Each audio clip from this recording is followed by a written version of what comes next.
আসসালামু আলাইকুম। আমি দীপ্র রায় পড়াশোনা করছি ঢাকা মেডিকেল কলেজের তৃতীয় বর্ষে। তো আজকে আমি আরটিডি ব্রাইট স্কুলের জন্য একটা নতুন টপিক নিয়ে হাজির হয়েছি, যেটা কেমিস্ট্রি সাবজেক্টের চতুর্থ চ্যাপ্টার পর্যায় সারণী বা পিরিয়ডিক টেবিল। তো বেশি কথা না বলে পড়াশোনা শুরু করা যাক।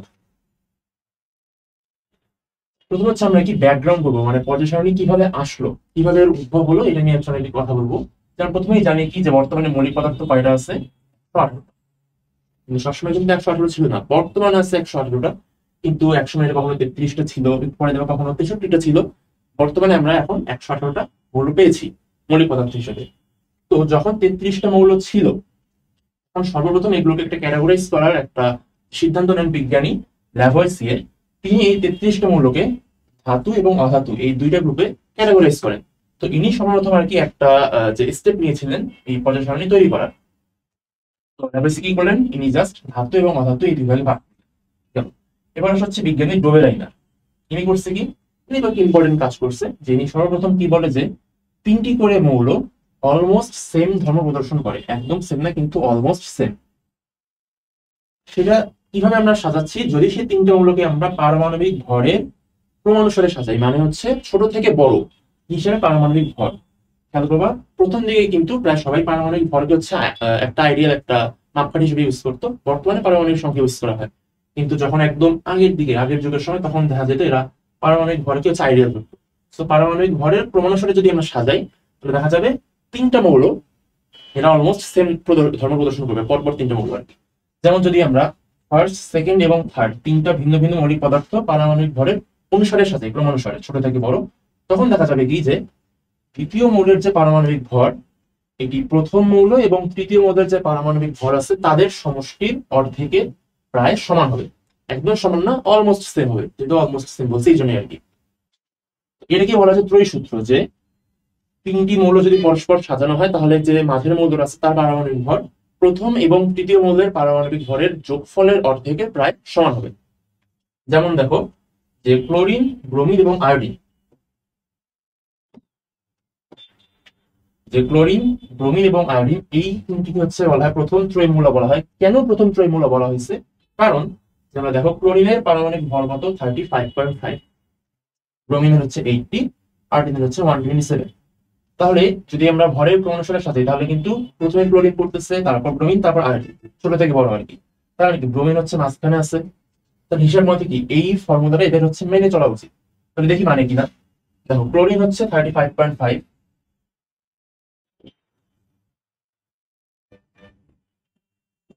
প্লাস আয়োডিন কত, আয়োডিন হচ্ছে 127। যদি আমরা যোগ করে সেটা যদি আমরা অর্ধেক করি, তাহলে দেখবে সেটা তোমার মোটামুটি রেজাল্ট দেবে 81 পয়েন্ট সামথিং, ধরলাম 81ই আসবে।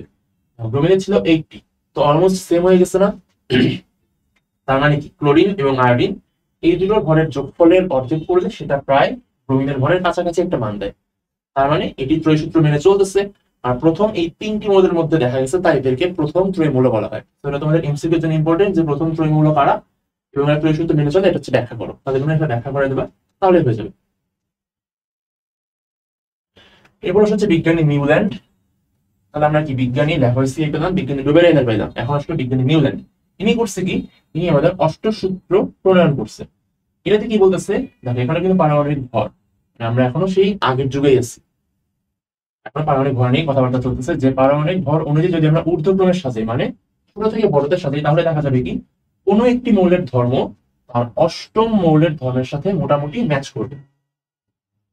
যেমন ধরো, যদি আমরা পারমাণবিক ভরের ঊর্ধ্বক্রম অনুসারে যদি 10টা মৌল নিলাম, 1 2 4 5, মনে করো আমরা 10টা হচ্ছে ভিন্ন ভিন্ন মৌল নিচ্ছি পারমাণবিক ভরের ক্রমানুসারে, ঊর্ধ্বক্রম অনুসারে। ধরুন হচ্ছে আমরা এই সেকেন্ড মৌলটা, আমরা চাইলাম যে সেকেন্ড মৌলের যে ধর্ম আছে আমরা দেখতে চাই এর সাথে কোন ধর্ম, কোন মৌলের ধর্ম ম্যাচ করবে। তখন দেখা যাবে যে এটা 1 2 3 4, তো দেখা যাবে এই যে নবম মৌলটা আছে এটা কিন্তু হচ্ছে এইটার সাপেক্ষে অষ্টম মৌল, তাই কিনা? দেখো এটা হচ্ছে এক নম্বর, হচ্ছে যেহেতু আমরা এটা দিয়ে হচ্ছে আমরা হিসাব শুরু করতেছি, আমরা এর জন্য দেখতে চাই কোন কোন মৌলের সাথে ধর্ম ম্যাচ করবে। তাহলে এটা হচ্ছে 1 নম্বর। এরকম করে গেলে আমরা দেখবো নবম মৌল যেটা আছে, প্রথমে যেটা নবম ধরছিলাম সেইটা হচ্ছে আমাদের এইটার সাপেক্ষে অষ্টম মৌল। তাহলে এই অষ্টম মৌলের সাথে দেখবো যে আমাদের দ্বিতীয় মৌলের ধর্ম মোটামুটি ম্যাচ করবে। এই হচ্ছে বিজ্ঞানী নিউল্যান্ড বলছে, এটা হচ্ছে আমাদের সেই অষ্টম সূত্র। আচ্ছা, এরপর হচ্ছে আমাদের বিজ্ঞানী যে প্রধান বিজ্ঞানী মেন্ডেলিভ, তিনি 1869 সালে প্রথম সায়েন্টিফিক ওয়েতে একটা পর্যায় সারণী তৈরি করেছেন। তাই আমরা কিন্তু মেন্ডেলিভকেই জনক বলে থাকি।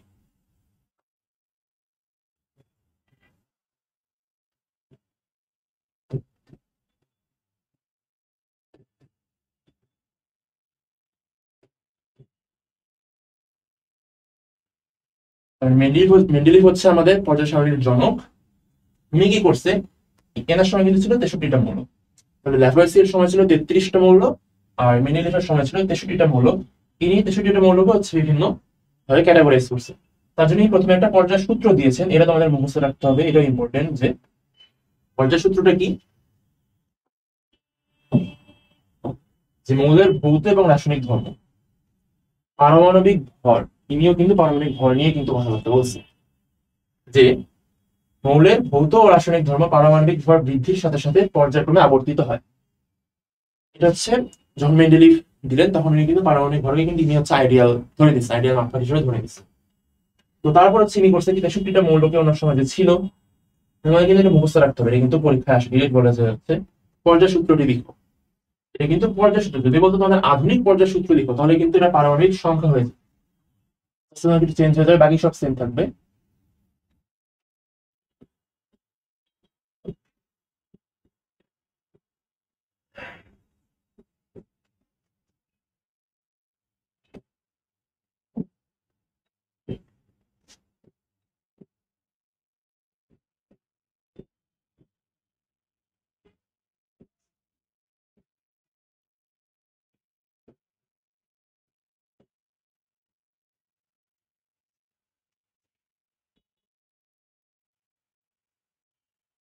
তাহলে যদি তোমাদেরকে বলা হয় পর্যায় সূত্র লিখো, তাহলে তোমরা দেখবে হচ্ছে এইটা, যে মৌলের ভৌত এবং রাসায়নিক ধর্মাবলী পারমাণবিক ভর বৃদ্ধির সাথে সাথে পর্যায়ক্রমে আবর্তিত হয়। তো যদি টিচার প্রশ্ন করে যে আধুনিক পর্যায় সূত্র লিখো, পার্থক্য কি, এটা পর্যায় সূত্র, এটা হচ্ছে আধুনিক পর্যায় সূত্র। তাহলে আধুনিক পর্যায় সূত্র বলে তোমরা কি লিখবা, মৌলের ভৌত এবং রাসায়নিক ধর্মাবলী পারমাণবিক সংখ্যা বৃদ্ধির সাথে সাথে ক্রমান্বয়ে পরিবর্তিত বা আবর্তিত হয়।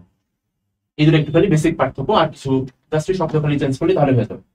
এবার হচ্ছে বিজ্ঞানী মেন্ডেলিভ কি করছে, 63টি মৌলকে 12টি আনুভূমিক সারি বা 12টি রো আর 8টি খাড়া কলাম বা কলাম হচ্ছে বিভক্ত করছে, করে তারপর হচ্ছে ইনি আরো হচ্ছে অনেকগুলো ক্লাসিফাই করছে। তাহলে ইনি যখন হচ্ছে পর্যায় সারণী তৈরি করেন, তাহলে পর্যায় সারণীতে কয়টা রো ছিল, কয়টা কলাম ছিল, এগুলো তোমাদের জানতে হবে। মেন্ডেলিভ নিয়ে প্রায় তোমাদের প্রত্যেকটা ইনফো কি তোমাদের ইম্পর্টেন্ট, বইয়ে যা যা লেখা আছে।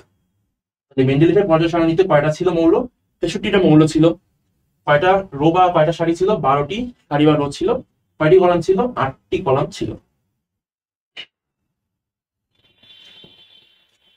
প্রশ্ন হচ্ছে কলাম, এই যে বিজ্ঞানী যে মেন্ডেলিভ যে তৈরি করলেন কলাম আর রয়েছে ক্লাসিফাই করলেন, কেন করছে ইনি মূলত, কারণ ইনি দেখছে যে ইনি কলাম, একই কলামে দেখা যাবে যেগুলো তোমার মৌলগুলো থাকে তাদের ধর্ম অলমোস্ট সেম থাকে।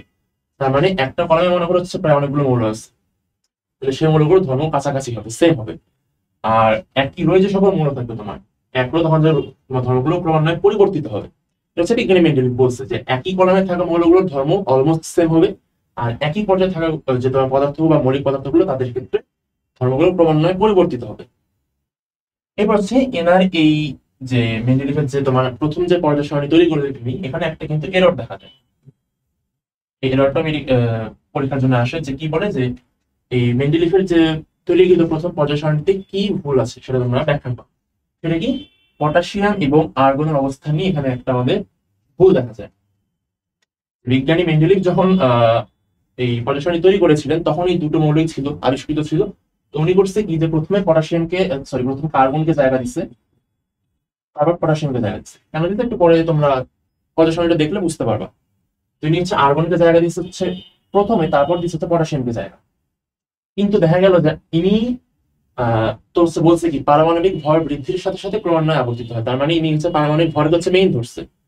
আর যদি আমরা পারমাণবিক ভর দেখি দুটো, তাহলে দেখা যাবে আর্গনের ক্ষেত্রে পারমাণবিক ভর 40, আর পটাশিয়ামের ক্ষেত্রে কত সেটা 39। তাহলে দেখো ইনি ঠিকই কিন্তু আর্গনকে আগে জায়গা দিলেন পর্যায় সারণীতে, পটাশিয়ামকে পরে জায়গা দিলেন, কিন্তু উনি যেটা হচ্ছে মাপকাঠি ধরছিলেন যে পারমাণবিক ভর, সেটা কিন্তু আবার এখানে সিরিয়ালটি কিন্তু ব্রেক হয়ে গেল। কারণ আর্গনটা আগে জায়গা দিচ্ছে, কিন্তু আর্গনের আবার ভরটা কিন্তু বেশি পটাশিয়ামের তুলনায়। কিন্তু কেন দিচ্ছে একটু পরে আমি ব্যাখ্যা করতেছি। তাহলে এই যে ইনি আর্গনকে আগে জায়গা দিলেন, পটাশিয়ামকে পরে জায়গা দিলেন, যদিও এদের মধ্যে পারমাণবিক ভরের সিরিয়ালটা ব্রেক হইতেছে।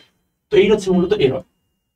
এই এররটাকে দূর করার জন্য পরবর্তীতে বিজ্ঞানী মোসলে কি করছে, তিনি বলছে যে পারমাণবিক সংখ্যা দিয়ে একটা পর্যায় সারণী তৈরি করছে, যেটাকে আমরা বর্তমানে বলি যে আধুনিক পর্যায় সারণী। সেটা কিন্তু মূলত বিজ্ঞানী মোসলে থেকেই আগে আসছে। ইনি যে একটা তথ্য দিচ্ছে যে পারমাণবিক সংখ্যা দিচ্ছে, তোমরা এই ব্যাপারটা ক্লিয়ার করতে পারবা। কারণ আগে কি ছিল, পারমাণবিক ভর দিয়ে হচ্ছে আমরা এই আমাদের এরর পাইতেছিলাম, কিন্তু যদি পারমাণবিক সংখ্যা দিয়ে করি তাহলে কিন্তু এটার সমস্যা থাকে না। কেন থাকে না দেখো, আর্গনের হচ্ছে সর্বপরিচিত শক্তিস্তর ইলেকট্রন সংখ্যা কত, 18টা। পারমাণবিক সংখ্যা হচ্ছে 18, পটাশিয়ামের কত, 19। তাহলে এখন দেখো তুমি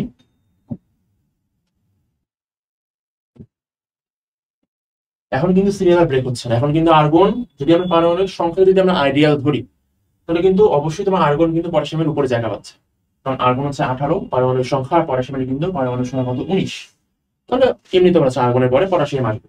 তাহলে এই পারমাণবিক সংখ্যা দিয়ে যদি আমরা এই পটাশিয়ামটি তৈরি করি, তাহলে কিন্তু এররটা কিন্তু দূর হয়।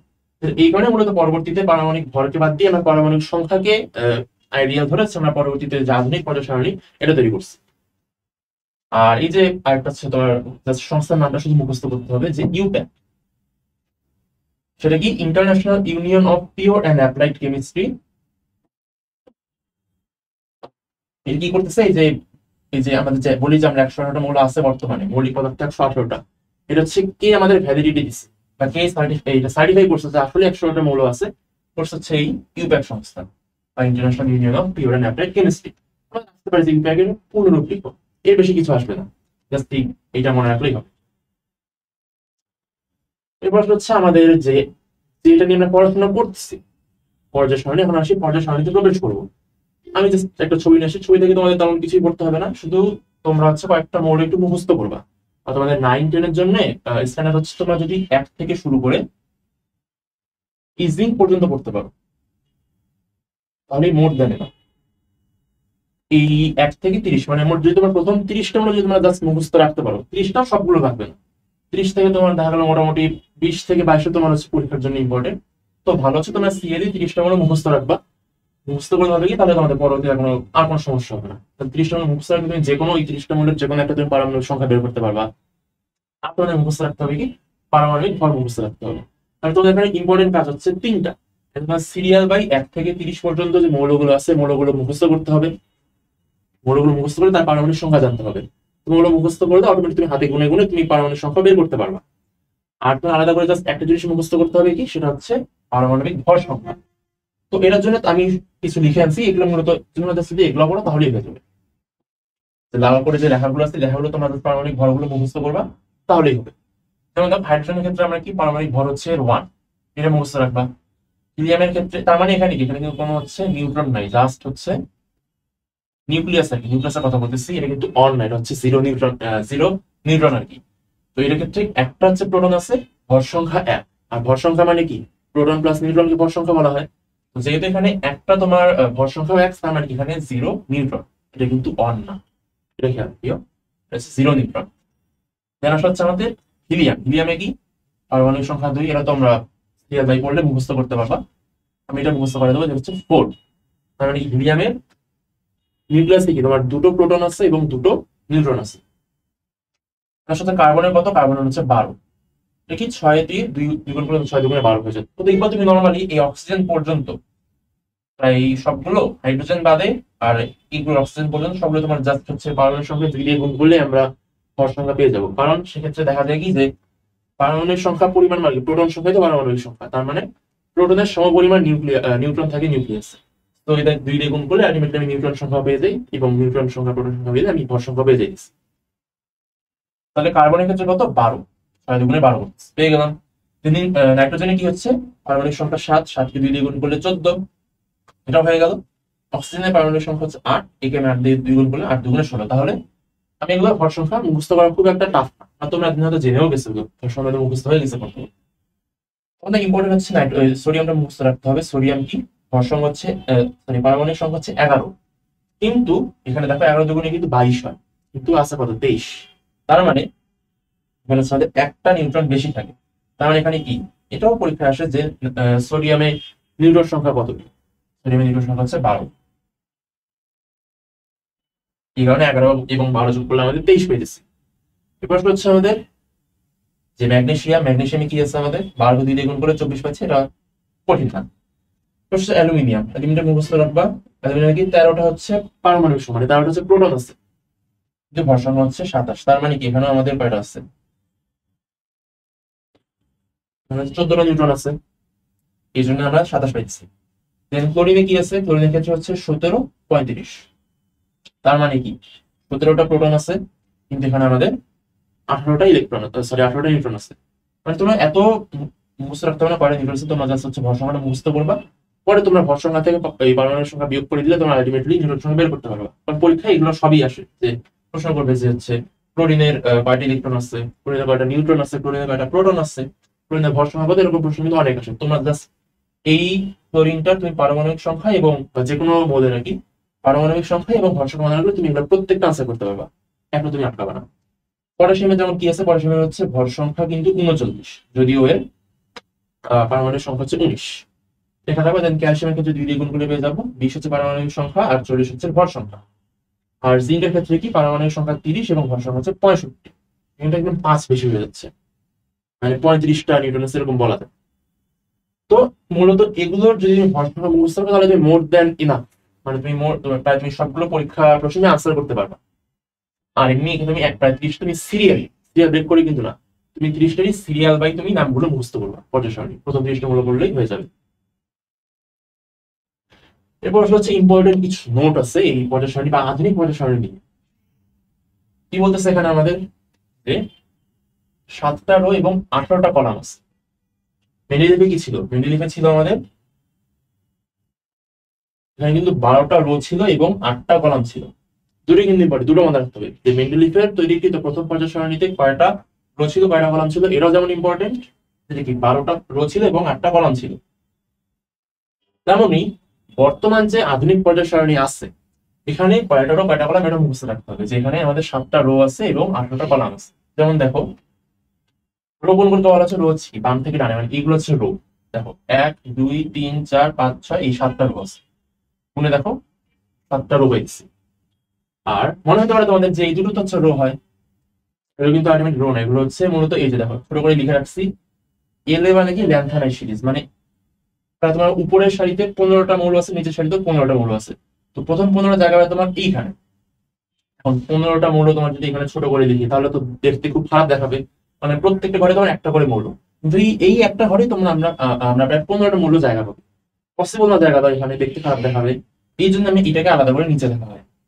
সেম এই অ্যাক্টিনিয়ামের জন্য এটা মূলত ল্যান্থানাইট সিরিজ হচ্ছে, এটাকে বলা হয় এখানে ল্যান্থানাইট সিরিজটা থাকে, যেটা হচ্ছে আমরা নিচে বড় করে দেখি। এখান থেকে অ্যাক্টিনিয়াম সিরিজ যেটা হচ্ছে আমরা এখানেও জায়গা দিতে পারি না, একটা ঘরে তো 15টা মৌল দেখা আর কি পসিবল না, এই জন্য আমরা এটাকে নিচে ছোট করে নিচে বড় করে লিখে দিই, হচ্ছে অ্যাক্টিনিয়াম সিরিজ।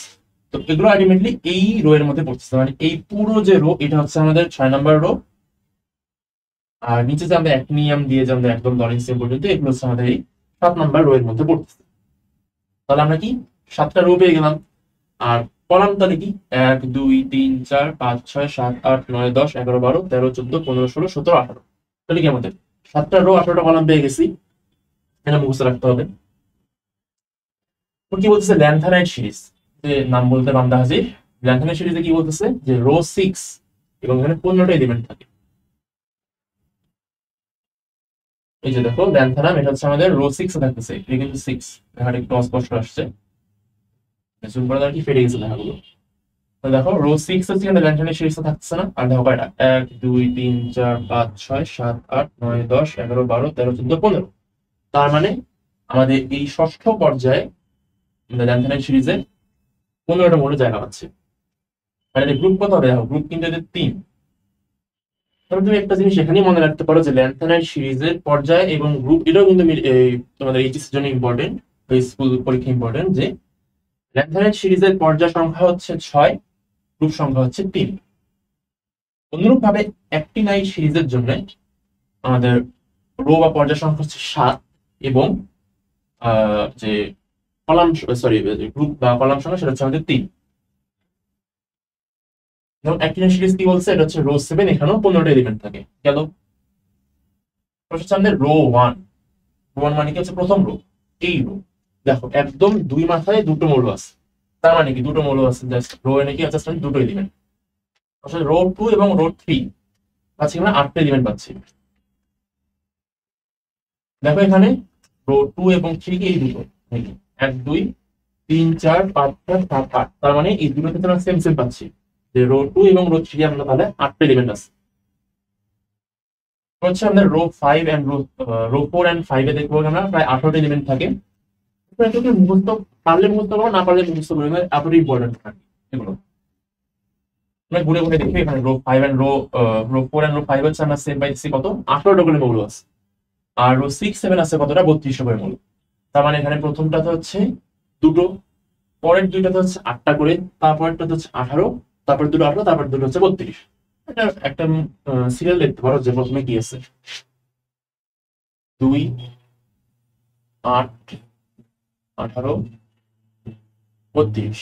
তুমি রো হিসাবে দেখো 1 2 3 4 5 6 7, মানে সাথে এলিমেন্ট নাম্বার এগুলো। কি বলতেছে তাহলে এটা আমাদের হয়ে গেল রো 6 7 এর মধ্যে 32টা এলিমেন্ট আছে, ডান। সেটা গ্রুপ 1। গ্রুপ 1 এ কি আছে আমাদের 7টা এলিমেন্ট। দেখো গ্রুপ 1 এ কি আমাদের একদম 1 নাম্বার থেকে 7 নাম্বার পর্যায় পর্যন্ত প্রত্যেকটা পর্যায়ে কিন্তু একটা করে মৌল আছে গ্রুপ 1 এ। তার মানে কি 7টা পর্যায়, তার মানে কি গ্রুপ 1 এ 7টা মৌল আছে, এটা হয়ে গেল। দেন বলছে গ্রুপ 2 এ আমাদের 6টা এলিমেন্ট আছে। দেখো তুমি একটু ভিজুয়ালাইজ করো তাহলে বুঝতে পারবা। এখানে দেখো পরে যখন গ্রুপ 2 এ আসলাম, এটা হচ্ছে গ্রুপ 2, তখন দেখো কি উপরে যে একটা ছিল ঘরটা কিন্তু ফাঁকা হয়ে গেছে, কিন্তু এটা কিন্তু নাই এখানে। তার মানে কি পরের যে তোমার 6টা পর্যায়ে আছে সেই পর্যায়ে একটা করে মৌল আছে, প্রত্যেকটা পর্যায়ে একটা করে মৌল পাচ্ছি। তার মানে কি 7 থেকে একবার দিলে কি 6টা পর্যায়ের জন্য তাহলে আমি 6টা মৌল পাবো। তার মানে গ্রুপ 2 এ আমাদের 6টা মৌল আছে বা 6টা এলিমেন্ট। বলছে গ্রুপ 3 এ কয়টা আছে 32টা এলিমেন্ট। এখন তোমরা মনে করতে হুট করে যে গ্রুপ 3 তে এতটুকু, মাত্র তো হচ্ছে 4টা জায়গা, 4টা ঘর আছে, তাহলে এতগুলো মৌল কিভাবে হলো? হলো কারণ হচ্ছে আমরা বলছিলাম যে ল্যান্থানের সিরিজ এখানে জায়গা পায়, অ্যাক্টিনিয়ান সিরিজ এখানে জায়গা পায়। এখন দেখো ল্যান্থানি এই এখানে মূলত কয়টা আমাদের 32, এখানে কিন্তু 30টা হয়ে গেছে। এই ল্যান্থানামের উপরে ল্যান্থানিক সিরিজ তোমার আছে 15টা, অ্যাক্টিনিয়ান সিরিজ আছে তোমার আরো 15টা মৌল, তাহলে 15 15 30, এই 31 32, তাহলে আমাদের গ্রুপ 3 আমরা পাচ্ছি মোট 32টা মৌল। দেখে মনে হচ্ছে অনেক ছোট, কিন্তু আসলে কিন্তু এই সবগুলো কিন্তু এই দুটোর মধ্যে জায়গা পেয়েছে। তো দেখতে খারাপ লাগতো, এই জন্য আমরা কি এরকম আলাদা করে নিচে বড় করে লিখে দিচ্ছি। গ্রুপ 3 কয়টা আমাদের 32টা মৌল। গ্রুপ 4 থেকে 12 এখানে মাত্র 4টা করে এলিমেন্ট। যেমন দেখো এই যে গ্রুপ 4 হচ্ছে এখানে শুরু হয়েছে, একদম এখানে হচ্ছে গ্রুপ 12। তাহলে পুরোটা দেখো কি আমাদের আর কিন্তু এরকম ল্যান্থানের অ্যাটমিট কিন্তু আর কোথাও নাই, জাস্ট এখানেই ছিল। তাহলে প্রত্যেকটাতে আমাদের কি 4টা করে আছে, তাহলে প্রত্যেক গ্রুপ তাহলে 4 থেকে 12 নম্বর গ্রুপের মধ্যে আমাদের প্রত্যেকটাতে 4টা করে এলিমেন্ট বা পদার্থ আছে। এরপর হচ্ছে গ্রুপ 13 থেকে 17, এখানে কি 6টা এলিমেন্ট। এখন হচ্ছে জাস্ট এটাতে একটু উল্টানো হচ্ছে এখানে। এখন দেখো এরকম যে এখানে আমরা গ্রুপ 2 যেরকম 6টা মৌল পাইলাম, এরকম গ্রুপ 13 থেকে গ্রুপ 17 এখানে দেখো সেম, কিন্তু 6টা পর্যন্ত পর্যায়ে এখানে কভার হয়েছে।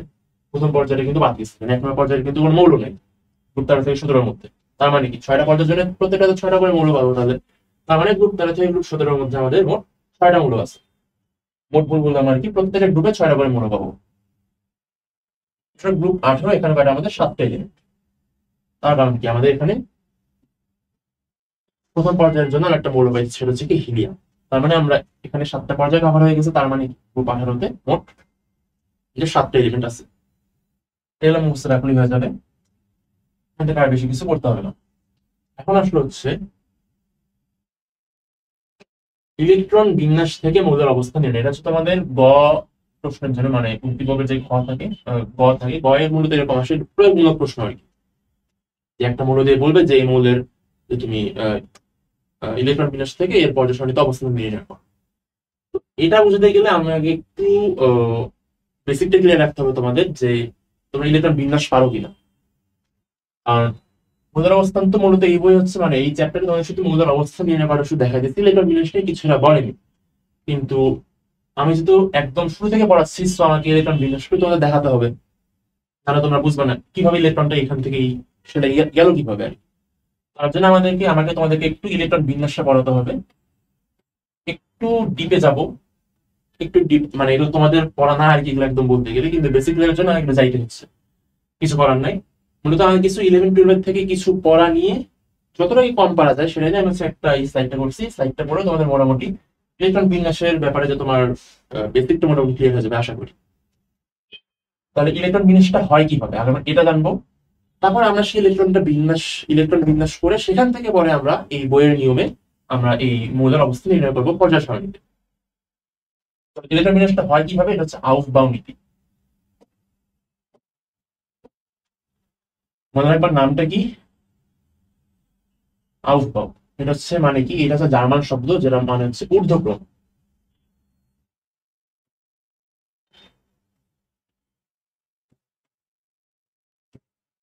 মানে এখানে মূলত বোঝায় কি, যে সকল শক্তি স্তরে তোমার হচ্ছে শক্তিটা কম, ইলেকট্রন আগে সেখানে প্রবেশ করবে, দেন ধীরে ধীরে হচ্ছে গ্রাজুয়ালি সে বেশি যে শক্তি স্তর আছে সেগুলোতে সে এন্টার করবে। এই জন্য কি, মানে ঊর্ধ্বক্রম মানে ছোট থেকে বড়ের দিকে যাচ্ছে না শক্তি, এই জন্য হচ্ছে আউফবাউ বলা হয়। এটা জার্মান শব্দ, জার্মান আউফবাউ মানে হচ্ছে ঊর্ধ্বক্রম।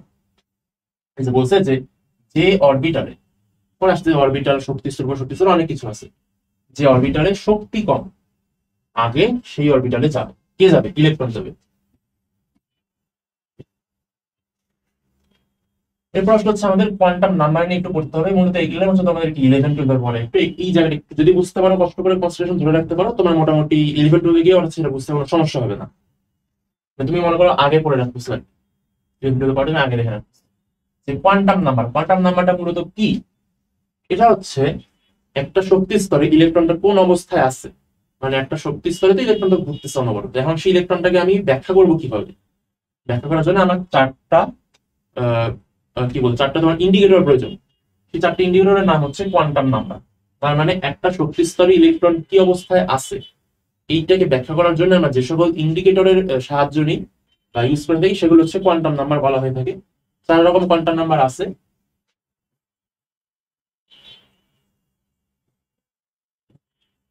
এগুলো কি কি, এগুলো হচ্ছে এন, এল, এম এবং এস। আমাদের মনে রাখবা এন, এল, এম, এস। এন কি, এন হচ্ছে প্রধান কোয়ান্টাম নাম্বার বলা হয়ে থাকে, প্রধান কোয়ান্টাম নাম্বার।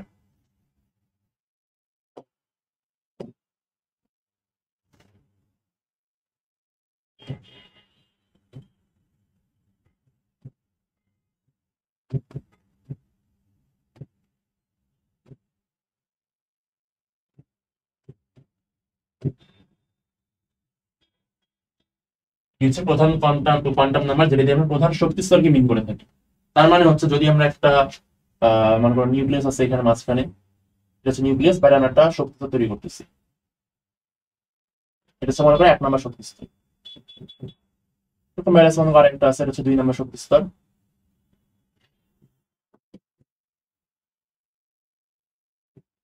তাহলে এই যে প্রথম শক্তি স্তর, দ্বিতীয় শক্তি স্তর, এগুলো মিন করতেছে কি, এই প্রধান কোয়ান্টাম নাম্বার বা এন দিয়ে হচ্ছে আমরা মূলত এই শক্তি স্তর গুলোকে মিন করে থাকি।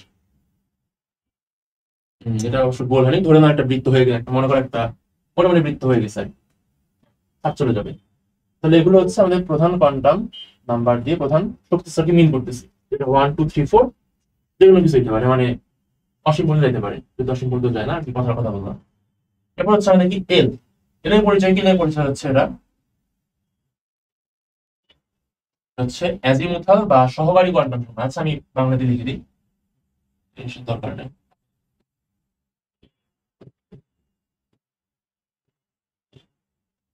কোয়ান্টাম নাম্বার সহকারী কোয়ান্টাম নাম্বার হচ্ছে এল দিয়ে প্রকাশ করে, হচ্ছে কি আমাদের উপশক্তি স্তর মিন করতেছে, মানে একটা প্রধান শক্তি স্তরের আন্ডারে কিছু আবার ছোট ছোট একটা সাবশেল থাকবে, একটা বড় শেল, তার আন্ডারে কিছু সাবশেল থাকবে, এগুলোকে বলা হচ্ছে উপশক্তি স্তর। তার মানে কি, এখানে তুমি আরো ছোট ছোট আরো কিছু পাবা।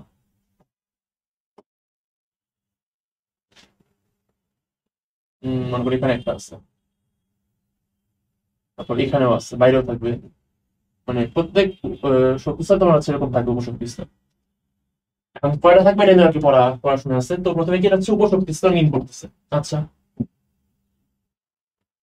যেটার মান কত হতে পারে, 0 থেকে n-1 পর্যন্ত। এটা কি মিন করতেছে? এটা হচ্ছে মিন করতেছে আলটিমেটলি একটা প্রধান শক্তি স্তরে কয়েকটা উপশক্তি স্তর থাকবে, সেটা হচ্ছে আমরা এটা থেকে এই ফর্মুলা থেকে বের করতে পারি 0 থেকে n-1 পর্যন্ত। এখন আমি তোমার ব্যাখ্যা দিচ্ছি। যদি আমরা n1 হয়, মানে ধরলাম এটা হচ্ছে প্রথম শক্তি স্তর, n1 এর জন্য কয়টা উপশক্তি স্তর থাকবে। যদি n=1 আমরা এখানে n=1 বসাই, তো তাহলে কি হচ্ছে n-1 মানে 0 হচ্ছে আলটিমেটলি। তার মানে কি 0 এরপর কোনো সংখ্যা নেই। 1 যদি হতো, 1 তো হতে পারতেছে না, কারণ n-1 যেহেতু, তার মানে n=1, 1 - 1 করলে 0। তার মানে জাস্ট আমরা এদের মান 0 পাইতেছি। মনে করো 0 মানে তো কিছুই নাই, কিন্তু এই ক্ষেত্রে 0 এর একটা ভ্যালু আছে। 0 মানে তো একটা পরিচয় দিচ্ছে। 0 মানে কি? 0 হচ্ছে মানে এখানে একটা উপশক্তি স্তর আছে। l=0 মানে ওখানে একটা উপশক্তি স্তর আছে। l=0 মানে কি? এটা পরে আসবে, এটা পরে আসতেছি আমি, আগে এটা শেষ করি। l=0 মানে এখানে একটা উপশক্তি স্তর আছে। পরে দেখো আমরা n2 মানে দ্বিতীয় শক্তি স্তরের জন্য কাজে লাগাবো। n2 হলে হচ্ছে কি আমাদের 0 থেকে n-1। তার মানে কি এদের ভ্যালু কি হচ্ছে 0 এবং 1। 0 তো থাকবেই, 0 থেকে শুরু হবে। আর হচ্ছে 2 - 1 করলে কি 1। তার মানে 0 এবং 1 হচ্ছে আমাদের এই উপশক্তি স্তর। তার মানে কি সেখানে আমাদের দুটো উপশক্তি স্তর আছে। 0-1 মানে এই 0 এর জন্য একটা, 0-1 এর জন্য দুইটা। অনুরূপভাবে n=3 ধরলে হবে কি তোমার এর পাবো 0-1-2, মানে দেখো প্রথমে ছিল 0-0-1 0-1-2 0-1-2-3। এইভাবে মুখস্থ করতে পারো চাইলে, যদি বুঝতে খুব বেশি প্যারা লাগে। তো এই 0-1-2 তিনটা পাবো আমরা। তার মানে কি তিনটে উপশক্তি স্তর আছে তৃতীয় শক্তি স্তরে। যদি তৃতীয় শক্তি স্তরে তিনটা উপশক্তি স্তর আছে, কথাটা কি এরকম হবে। তো যদি আমরা চতুর্থ শক্তি স্তর নেই, তাহলে পাবো কি আমরা 0-1-2-3। তার মানে কি এখানে চারটা উপশক্তি স্তর আছে। তার মানে দেখো যত নাম্বারের প্রধান শক্তি স্তর, ঠিক ততটা উপশক্তি স্তর থাকে। এই যে প্রথম শক্তি স্তরে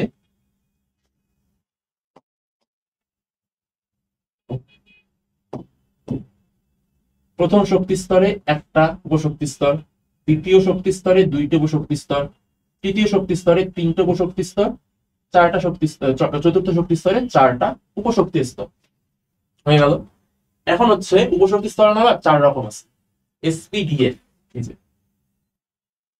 এখন কিভাবে বুঝবো কোন শক্তি স্তরে এস আছে, কোন শক্তি স্তরে পি আছে, কোনটাতে ডি আছে, কোনটাতে এফ আছে? এই যে আমি একটু বললাম না, এ জিরোর কিন্তু মানে এদের মান যে জিরোর কিন্তু একটা ভ্যালু আছে। 0-1-2 প্রত্যেকটারই কোনো ধরনের একটা সিগনিফিকেন্স আছে। যেমন দেখো যদি এল 0 হয়, যদি এল জিরো হয়, তার মানে সেটা বোঝায় এস। l0 মানে হচ্ছে সেখানে এস উপশক্তি স্তর আছে। যদি l=1 হয়, তার মানে সেখানে পি উপশক্তি স্তর আছে। যদি এখানে l=2 হয়, তার মানে সেটা ডি উপশক্তি স্তর আছে, এবং l=3 হলে সেখানে এফ উপশক্তি স্তর আছে।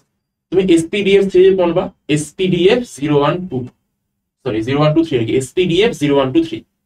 তুমি জাস্ট হচ্ছে ম্যাচ করে দেবা, 0 হলে এস, 1 হলে পি, 2 হলে ডি, 3 হলে এফ।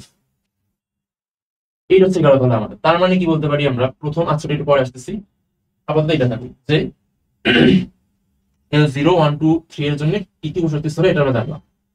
এবার আসলে কি আমাদের হচ্ছে এইটা দিয়ে আমরা মোটামুটি সহকারী কোয়ান্টাম সংখ্যা নিয়ে বিস্তারিত আলোচনা শেষ। এদিকে আবার রিক্যাপ করতেছি, উপশক্তি স্তর হচ্ছে কয়টা থাকবে, এটা হচ্ছে আমরা বের করবো 0 থেকে n-1 এই ফর্মুলা দিয়ে। যদি প্রথম শক্তি স্তর হয়, তাহলে আমি এদের মানটা বসাবো, মানে যততম শক্তি স্তর আমি এদের মানটা সেখানে বসাবো। বসায় হচ্ছে 1 থেকে 1 বিয়োগ করবো, পরে যতটা নাম্বার হবে সেটা আমি বসাবো, 0-1 বা 0-1-2 যেটাই হোক, বা 0 হলে 0। তারপর দেখবো হচ্ছে তোমার যে যতটা সংখ্যা আসছে, ঠিক ততটা সংখ্যক উপশক্তি স্তর থাকবে। এখানে দেখো একটা সংখ্যা আসছে, তার মানে কি একটা উপশক্তি স্তর, দুটো সংখ্যা দুটো উপশক্তি স্তর, তিনটে সংখ্যা তিনটে উপশক্তি স্তর, চারটা সংখ্যা চারটা উপশক্তি স্তর। এরপর দেখবো হচ্ছে আমি এল এর কি কি আমি ভ্যালু পাইছি। এখন আমি ভ্যালু আসবে একটু আগে দেখলাম হচ্ছে কয় কোয়ান্টিটির সংখ্যা আসছে, কয় ধরনের সংখ্যা আসছে সেটা দেখলাম একটু আগে। এখন দেখবো কোন সংখ্যা আসছে। যদি l=0 আসে, তাহলে আমরা এস, l=1 হলে পি, l=2 হলে ডি, এবং l=3 হলে এফ উপশক্তি স্তর। গেল। এখন আসলে হচ্ছে আমাদের এমটা হচ্ছে আমাদের কি, এম হচ্ছে ম্যাগনেটিক।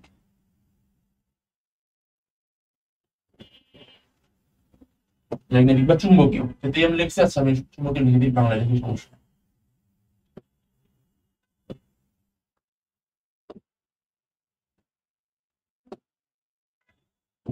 চুম্বকীয় কোয়ান্টাম নাম্বার, এটা আবার কি মিন করতেছে?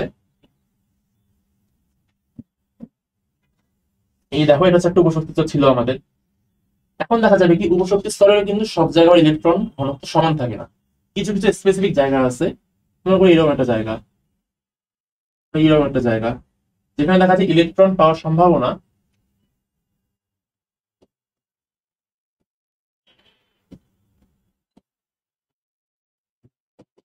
প্রায় 95% থাকে। উপশক্তি স্তরের মধ্যেও একটা বিশেষ জায়গায় ইলেকট্রনের ঘনত্ব অলমোস্ট 95% থাকে, মানে আমি সেদিকে যদি আমি চোখ রাখি তাহলে আমি মোটামুটি শিওর যে একটা ইলেকট্রন দেখতে পারবো সেখানে। এরকম জায়গাকে বলা হচ্ছে অরবিটাল। তার মানে কি দেখো, আমরা যত যে এই বড় দাগে যা শক্তি স্তর বলি এরকম কিন্তু কিছু না, শক্তি স্তরের আন্ডারে আছে উপশক্তি স্তর, তার আন্ডারে আছে আবার অরবিটাল। এই অরবিটালের মধ্যে থাকে আলটিমেটলি ইলেকট্রন। আমরা মোটা দাগে তো বলি যে এই শক্তি স্তরে ইলেকট্রন আছে, একদম ব্রড স্পেকট্রামে বলি আমরা, ক্ষুদ্রতে বললে মনে থাকে অরবিটাল ইলেকট্রন থাকে। এখন এখানে বলছে যে অরবিটাল, তাহলে এম দিয়ে আমরা কি করেছি, এই চুম্বকীয় কোয়ান্টাম নাম্বার দিয়ে আমরা অরবিটালকে মিন করে থাকি। সেই অরবিটালটা কয়টা থাকবে, এটা সংখ্যা হচ্ছে 0 থেকে প্লাস মাইনাস। একটু আগে কি ছিল, 0 থেকে n-1 ছিল, সেটা হচ্ছে এল এর জন্য। একটু আবার খেয়াল করে দেখো, যখন আমরা এন হচ্ছে স্বাধীন, ইচ্ছা মতো 1 2 3 4 অসীম পর্যন্ত যাইতে পারে, এল কিন্তু এল এর মানটা কিন্তু এন এর উপর নির্ভরশীল। 0 থেকে n-1 আমরা এন এর উপর ডিপেন্ড করতেছি। আর যদি আমরা এখানে আবার অরবিটাল সংখ্যা নিয়ে কথা বলি, তাহলে সে কিন্তু তার ঠিক আগের সংখ্যা কোয়ান্টাম নাম্বার মানে এল এর উপর ডিপেন্ডেন্ট, 0 থেকে প্লাস মাইনাস এল। তার মানে যত নিচের টার্গি তার ঠিক উপরটার উপর ডিপেন্ড করছে, ছোটটা তার বড়র উপর ডিপেন্ডেন্ট। তাহলে অরবিটাল কয়টা আছে, 0 থেকে প্লাস মাইনাস এল। তার জন্য আমাদের এগুলো দেখতে হবে যে যদি আমাদের এল 0 হয়, এল 0 মানে কি, এই যেটা দেখো এস উপর শক্তি স্তর, এল 0 মানে এস উপর শক্তি স্তর, সেখানে কি এম হবে 0, কারণ কি 0 প্লাস মাইনাস 0, তো 0 0 0 তিনটে 0 তো আর ভ্যালিড না, একটাই 0 বিন করতেছে আলটিমেটলি। তার মানে তার ক্ষেত্রে এমও 0 আসবে। এম 0 মানে তার একটা কি, একটা হচ্ছে অরবিটাল।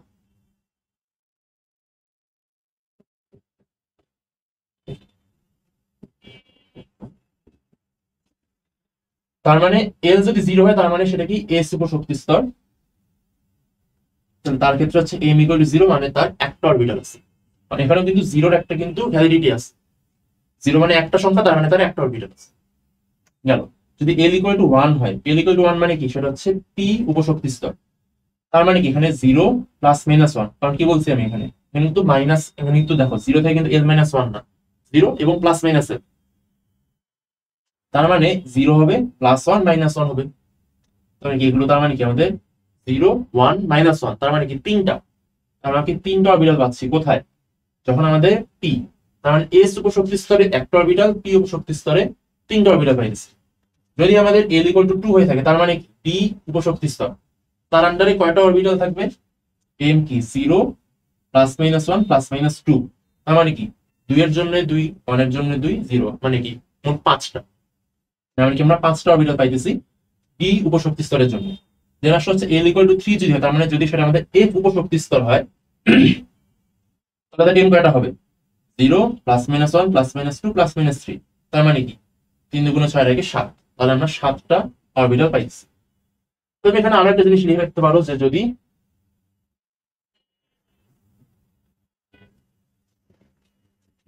উপস্তর আর তার অরবিটাল নাম্বার, এস হলে তার একটা, তারপর পি হলে তার তিনটা, পি হলে তার 5টা, আর এফ হলে তার 7টা। এটা তুমি মুখস্থ করে রাখিও, মানে আলটিমেটলি এইটা কাজে লাগবে আর কি। এইটা আসার জন্য আমি এতক্ষণ এত কিছু আগে পড়ে গেলাম, মানে মূলত কাজে লাগবে হচ্ছে এইটা যে এক এস উপস্তরের জন্য হচ্ছে অরবিটাল 1, পি এর জন্য 3, ডি এর জন্য 5টা এবং এফ এর জন্য 7টা। এরপর হচ্ছে এইটাও তোমাদের জাস্ট পড়ে রাখো, এটা তোমার কোনো কাজে লাগবে না, সেরকম এখনই কাজে লাগবে না, 9 10 এ 11 কাজে লাগবে এই স্পিন কোয়ান্টাম নাম্বারটা। এস হচ্ছে স্পিন মিন করে, স্পিন কি ঘূর্ণন, এটা হচ্ছে ঘূর্ণন কোয়ান্টাম নাম্বার।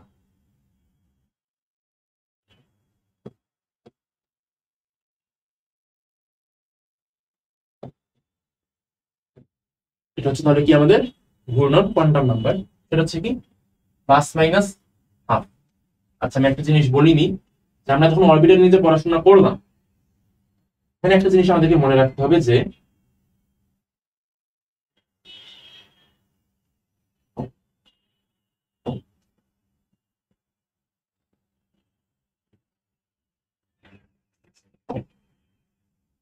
যে প্রত্যেকটি অরবিটালে কিন্তু সর্বোচ্চ দুটো ইলেকট্রন থাকতে পারে। অন্যগুলোর কিন্তু তোমার হচ্ছে সেরকম ধারণা ক্ষমতা অনেক সূত্র আছে, অনেক সূত্র মনে রাখতে হবে, এখনই ধরো 11 পাবা, কিন্তু এটা মনে রাখো একটা অরবিটাল মানে তার সর্বোচ্চ ইলেকট্রন ধারণা ক্ষমতা হচ্ছে 2টা। নিচে লিখে দিই।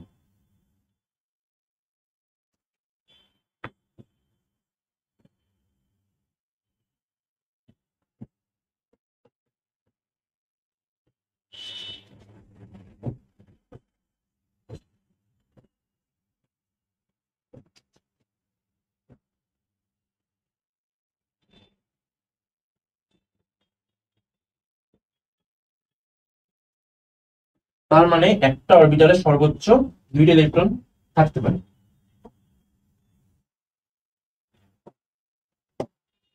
এটা গেল।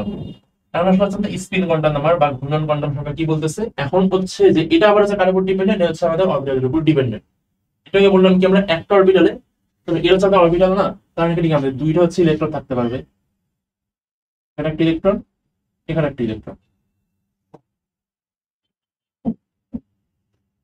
এখন কি ইলেকট্রন মূলত ঘুরবে, ইলেকট্রন তো স্থির থাকে না, ইলেকট্রন তো স্পিন করে, যেহেতু স্পিন কোয়ান্টাম নাম্বার তার মানে সেটা অরেস্ট ঘুরতেছে। দেখা যায় কি একটা ইলেকট্রন তোমার ক্লকওয়াইজ করে, তাহলে কি সে হচ্ছে আমাদের এই পাশে ঘুরবে। দেখা যাবে কি আরেকটা, আচ্ছা এটা এই পাশ থেকে দেখি তাহলে। এই মনে করো হচ্ছে এইদিকে ঘুরবে, ইলেকট্রনটা এই দিকে যাবে, এটা হচ্ছে ক্লকওয়াইজ ঘুরবে। আর দেখা যাবে আরেকটা ইলেকট্রন এ করবে কি সে অ্যান্টি ক্লকওয়াইজ করবে। কখনোই কিন্তু দুটো ক্লকওয়াইজ বা দুটো অ্যান্টি ক্লকওয়াইজ এরকম ভাবে করে না, একটা একটা ঠিক অপোজিট ডিরেকশনে করে। তার মানে হচ্ছে একটা ক্লকওয়াইজ একটা অ্যান্টি ক্লকওয়াইজ। তো ক্লকওয়াইজ এবং অ্যান্টি ক্লকওয়াইজ দুটো যেহেতু আলাদা আলাদা আলাদা ডিরেকশন, এই জন্য এদের হচ্ছে প্লাস মাইনাস দিয়ে বোঝাবে, মানে প্লাস হাফ দিয়ে হচ্ছে একটা তোমার ডিরেকশন, মাইনাস হাফ দিয়ে একটা ডিরেকশন মিন করতেছে, যেহেতু অরবিটালে তোমার থাকে মাত্র দুটো করে ইলেকট্রন, আর প্রত্যেক অরবিটালের জন্য স্পিন কোয়ান্টাম নাম্বার হচ্ছে আলাদা আলাদা করে হবে। তাহলে একটা অরবিটালের জন্য একটা হচ্ছে প্লাস হবে আর হচ্ছে মাইনাস হবে, প্লাস হচ্ছে একটা ইলেকট্রনের জন্য, মাইনাস হচ্ছে ঠিক আরেকটা ইলেকট্রনের জন্য। এটা হচ্ছে আমাদের চলে গেল plus half minus plus minus half in each orbital. এই তো হয়ে গেল। এবার হচ্ছে আমরা একটু অ্যাপ্লাই করবো, এতক্ষণ যা যা ছিলাম সেটা অ্যাপ্লাই করবো, যে দুইটা ক্লাস একটু প্রয়োগমূলক আগে বলতে পারো। যে ফার্স্ট শেল তার মানে হচ্ছে আমাদের প্রথম শক্তি স্তর, এখানে আমরা কয়টা ইলেকট্রন থাকে কিভাবে ব্যাখ্যা করতে পারি। ফার্স্ট শেলের তার মানে কি এল ইকুয়াল টু 1 লিখি, এল ইকুয়াল টু 0। এটা থেকে আর কি আমরা 1 এর কাজ করি স্বাধীন, এটা আমরা নিজেদের ইচ্ছা ইচ্ছা দিয়ে একটা চুজ করে নেবো। তারপর হচ্ছে এগুলো হচ্ছে ডিপেন্ডেন্ট, তাহলে এল ডিপেন্ডেন্ট এল এর উপর। এখন হচ্ছে এল বের করতে, এল ইকুয়াল টু 1 লিখি, এল ইকুয়াল টু 0 এই সূত্র থেকে, তার মানে কি এল হচ্ছে একটা আছে, এল এর ভ্যালু পাইতেছি কত 0, এবং এখানে একটা শক্তি স্তর আছে। এখন এল যদি 0 হয়, এল 0 মানে সেখানে এস উপর শক্তি স্তর আছে। আর এস উপর শক্তি স্তরের জন্য অরবিটাল কয়টা, একটা থাকে না। আমি এদিকে গেলাম না, আমি তো এখান থেকে এখানে একটা একদম সিম্পল ফর্মুলা চলে আসছি। তাহলে আমি কি এস এল 0 মানে আমি এস উপর শক্তি স্তর পাইলাম এখান থেকে, আর এস উপর শক্তি স্তর আছে, তার মানে তার অরবিটাল কয়টা, একটা। কোথা থেকে পাইছি, মূলত এই এম এর ফর্মুলা থেকে করে আমি এই একটা একটা সাধারণ একটা সরল রূপে নিয়ে আসছি। আমি এখান থেকে আর কি সলভ করবো, তোমরা এখান থেকে সলভ করিও, তোমরা খালি বেসিকটা বুঝবা। তাহলে এস উপর শক্তি স্তর সেখানে অরবিটাল আছে একটা, দেখলাম সেটা কি জাস্ট 1s, 1s একটা অরবিটাল থেকে নিয়ে নিচ্ছে। তাহলে সেই 1s অরবিটাল উপশক্তি স্তর বলতে পারো, যেহেতু এর মধ্যে আর কোনো ডিভাইডেশন করা নেই, তার মানে সে একই সাথে 1s উপশক্তি স্তর 1s অরবিটাল, আলাদা করে নাম দিয়ে প্রকাশ করতে হবে না। এখন আমরা জানি কি একটা অরবিটালে সর্বোচ্চ 2টি ইলেকট্রন থাকতে পারে, তার মানে কি এখানে 2টো ইলেকট্রন থাকবে। বেস্ট কথা ফার্স্ট শেলে আমাদের সর্বোচ্চ 2টি ইলেকট্রনই জায়গা পেতে পারে। মূলত ব্যাখ্যাটা এইভাবে আর কি আমরা বলতে পারি, যে একটা ইলেকট্রনে মানে একটা শক্তি স্তরে বা একটা শক্তি স্তরে এতটা ইলেকট্রন থাকে। মূলত এত একটা কমপ্লেক্স আলোচনা করে আমরা এরকম একটা সরল একটা ফর্মে বলতে পারি। এটা গেল ফার্স্ট শেল হচ্ছে আমাদের 2টো ইলেকট্রন থাকে, দেন আসলে সেকেন্ড শেল মানে হচ্ছে আমাদের এই শেলটা। এখন দেখো যদি আমাদের N2 হয়, ধরে যদি আমরা N2, তাহলে কি আমরা 0 এবং 1 পাচ্ছি, মানে দুটো উপস্তর পাইতেছি। কি কি ছিল, একটা হচ্ছে ছিল 0, একটা ছিল 1। আমরা কি L0 হলে S এবং আমাদের হচ্ছে P, তার মানে কি আমরা তোমার দ্বিতীয় শেল যেটা আছে এখানে কিন্তু আমরা দুটো উপস্তর পাবো, শুধু একটা না, এরকম আরো একটা থাকবে, এরকম আরো একটা হচ্ছে আমাদের উপস্তর থাকবে, একটা হচ্ছে S হবে, একটা হচ্ছে আমাদের P হবে, যেহেতু সেকেন্ড শেল। দুটো উপস্তর, একটা S একটা P। আর দেখো S এর অরবিটাল কয়টা, একটা, আর P এর অরবিটাল কয়টা, এটা হচ্ছে 3টা। জাস্ট আমরা ভাগ করে এবার জাস্ট একটু উপস্থিত লিখছি যে আমরা অরবিটাল ভাগ করে দিলে সেটা কি হবে আমাদের, এটা তোমাদের লাগবে না এখন, জাস্ট দেখাচ্ছি 2px 2py এবং 2pz। এই যে আমরা বলি না যে হচ্ছে এস এর হচ্ছে একটা অরবিটাল, সেটা হচ্ছে এস, এস নিজেই উপস্তর, সে নিজেই অরবিটাল। তো পি হচ্ছে কি, সে তার হচ্ছে তিনটা, আবার আন্ডারে তার তিনটা অরবিটাল আছে, সেই তিনটা কি কি, P X P Y P Z, প্রত্যেকটাতে সে দুটো করে ইলেকট্রন থাকতে পারে। তার মানে কি 3 দুগুণে 6টা ইলেকট্রন থাকতে পারে। আমরা মেট্রোকে দেখলাম এস উপস্তরে কি দুটো ইলেকট্রন থাকে, সেটা 2s এর ক্ষেত্রে সত্যি, 1s এর ক্ষেত্রে 3s, যে কোনো এস, যে কোনো এস অরবিটাল মানে হচ্ছে তার দুটো ইলেকট্রন ধারণ ক্ষমতা, পি মানে তার 6টা ইলেকট্রন ধারণ ক্ষমতা হচ্ছে কিভাবে, এই তিনটা অরবিটালে প্রত্যেকটাতে দুটো করে ইলেকট্রন যাওয়ার মাত্র 3 2 6 আর 2 8, দুইটা প্লাস যাবে না 8 ইলেকট্রন। তাহলে আমরা বলতে পারি যে সেকেন্ড শেলে আমাদের থাকে মোট 8টি ইলেকট্রন থাকে, ফার্স্ট শেলে থাকে হচ্ছে আমাদের 2টা ইলেকট্রন। এটাকে হচ্ছে আবার আমরা এত তো, এটা জাস্ট বেসিক বোঝানোর জন্য এতক্ষণ করলাম, বা ইলেকট্রন বিন্যাসের জন্য এটা কাজে লাগবে। এখন হচ্ছে আমাদের যদি ডিরেক্ট প্রশ্ন করে যে তোমাদের পরীক্ষাটা আসে, এরকম প্রশ্ন আসবেই হরহামেশা যে তৃতীয় শক্তি স্তরে কতটি ইলেকট্রন ধারণ ক্ষমতা কত, তুমি জাস্ট ইলেভেনটা 3 এখানে বসাই দেবা, 3 3 কে 9, 9 দুগুণে 18। এটা হচ্ছে একদম পরীক্ষা শর্টকাটের জন্য 2n স্কয়ার, যে এন এর মানটা যততম শক্তি স্তর বলবে, প্রধান শক্তি স্তর কিন্তু এন মানে কিন্তু প্রধান শক্তি, এই এন এন কিন্তু সেম মিনিং, এটা হচ্ছে প্রধান শক্তি স্তরের জন্য প্রযোজ্য। এটা কিন্তু উপস্তরের জন্য কিন্তু এইটা এই দিয়ে করলে হবে না, না আলাদা, এটা তোমাদের তোমাদের জন্য লাগবে না, এটা 11 12 এর জন্য। এটা তোমাদের জন্য লাগবে যে দ্বিতীয় শক্তি স্তরে কয়টা ইলেকট্রন থাকবে, 2 দুগুণে 4, 4 দুগুণে 8, বা 2 স্কয়ার 4, 4 ইনটু 2 হচ্ছে 8। 4 এর জন্য কি 4 4 এ 16, 16 দুগুণে 32, তার মানে চতুর্থ স্তরে সর্বোচ্চ মোট ইলেকট্রন আমাদের 32 থাকতে পারবে এরকম। তাহলে এটা হচ্ছে আমাদের মোটামুটি বেসিক হয়ে গেল। এরপর আসতেছে কি আমাদের ইলেকট্রন সর্বদা যে অরবিটালের শক্তি কম সেখানে আগে প্রবেশ করে। এই যে আমরা একটু আগে আহ্বান বললাম, আহ্বান মানে যে ইলেকট্রন প্রবেশ করতেছে সেখানে হচ্ছে এন এল এগুলো কি এগুলো বোঝানোর জন্য মূলত আমি এতক্ষণ সব পড়াতে হলো। এখন হচ্ছে আমরা মোটামুটি আমাদের পড়ার দিকে ব্যাক করতেছি, আমাদের যে মেইন ফ্লো ব্যাক করতেছি সেখানে আমরা যে ইলেকট্রন সর্বদা যে অরবিটালের শক্তি কম, কারণ আমি আহ্বান মানে বলছি কি ঊর্ধ্বক্রম মানে ছোট থেকে সে বড় দিকে যাবে, মানে যেখানে শক্তি কম থাকে সে ধীরে ধীরে সে বেশি শক্তির দিকে যাবে, প্রবেশ করবে। এখন কোন একটা অরবিটাল বা উপস্তর যেটাই হোক, সেখানে শক্তি যে আছে, আমরা শক্তি হিসাব করবো কি দিয়ে, আমরা বুঝবো কিভাবে যে আছে শক্তি কম আর শক্তি বেশি, সেটা হচ্ছে আমরা এই এন প্লাস এল, এন মানে কি প্রধান কোয়ান্টাম নাম্বার, এল মানে হচ্ছে সহকারী বা অ্যাজিমুথাল বা সাবসিডিয়ারি কোয়ান্টাম নাম্বার, অনেকগুলো নাম আছে। তাহলে এই প্রথম দুটো কোয়ান্টাম নাম্বার যদি আমরা যোগ করি, যোগ করে তারপর তার যোগফলটা দেখবো, যার যোগফল কম তার শক্তি কম, যার যোগফলটা বেশি তার শক্তি বেশি। যেমন দেখো 2s আর 2p, দুটো প্রস্তরের মধ্যে কার হচ্ছে আমাদের এখন শক্তি বেশি বা কার শক্তি কম, কিভাবে বুঝবো, দেখো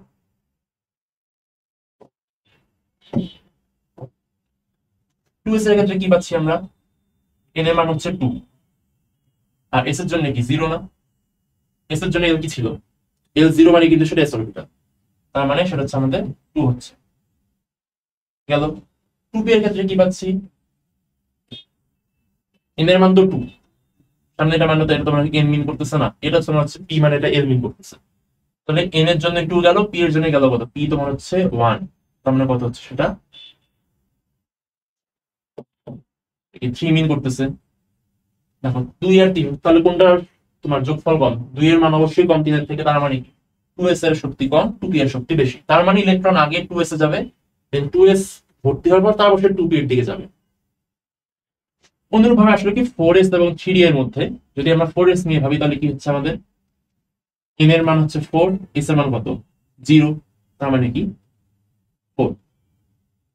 যদি আমরা 3d নিয়ে চিন্তা করি তাহলে কি পাচ্ছি, n এর মান হচ্ছে 3, d এর মান কত ছিল spd 0 1 2, তার মানে হচ্ছে 2, কত 3 2 5।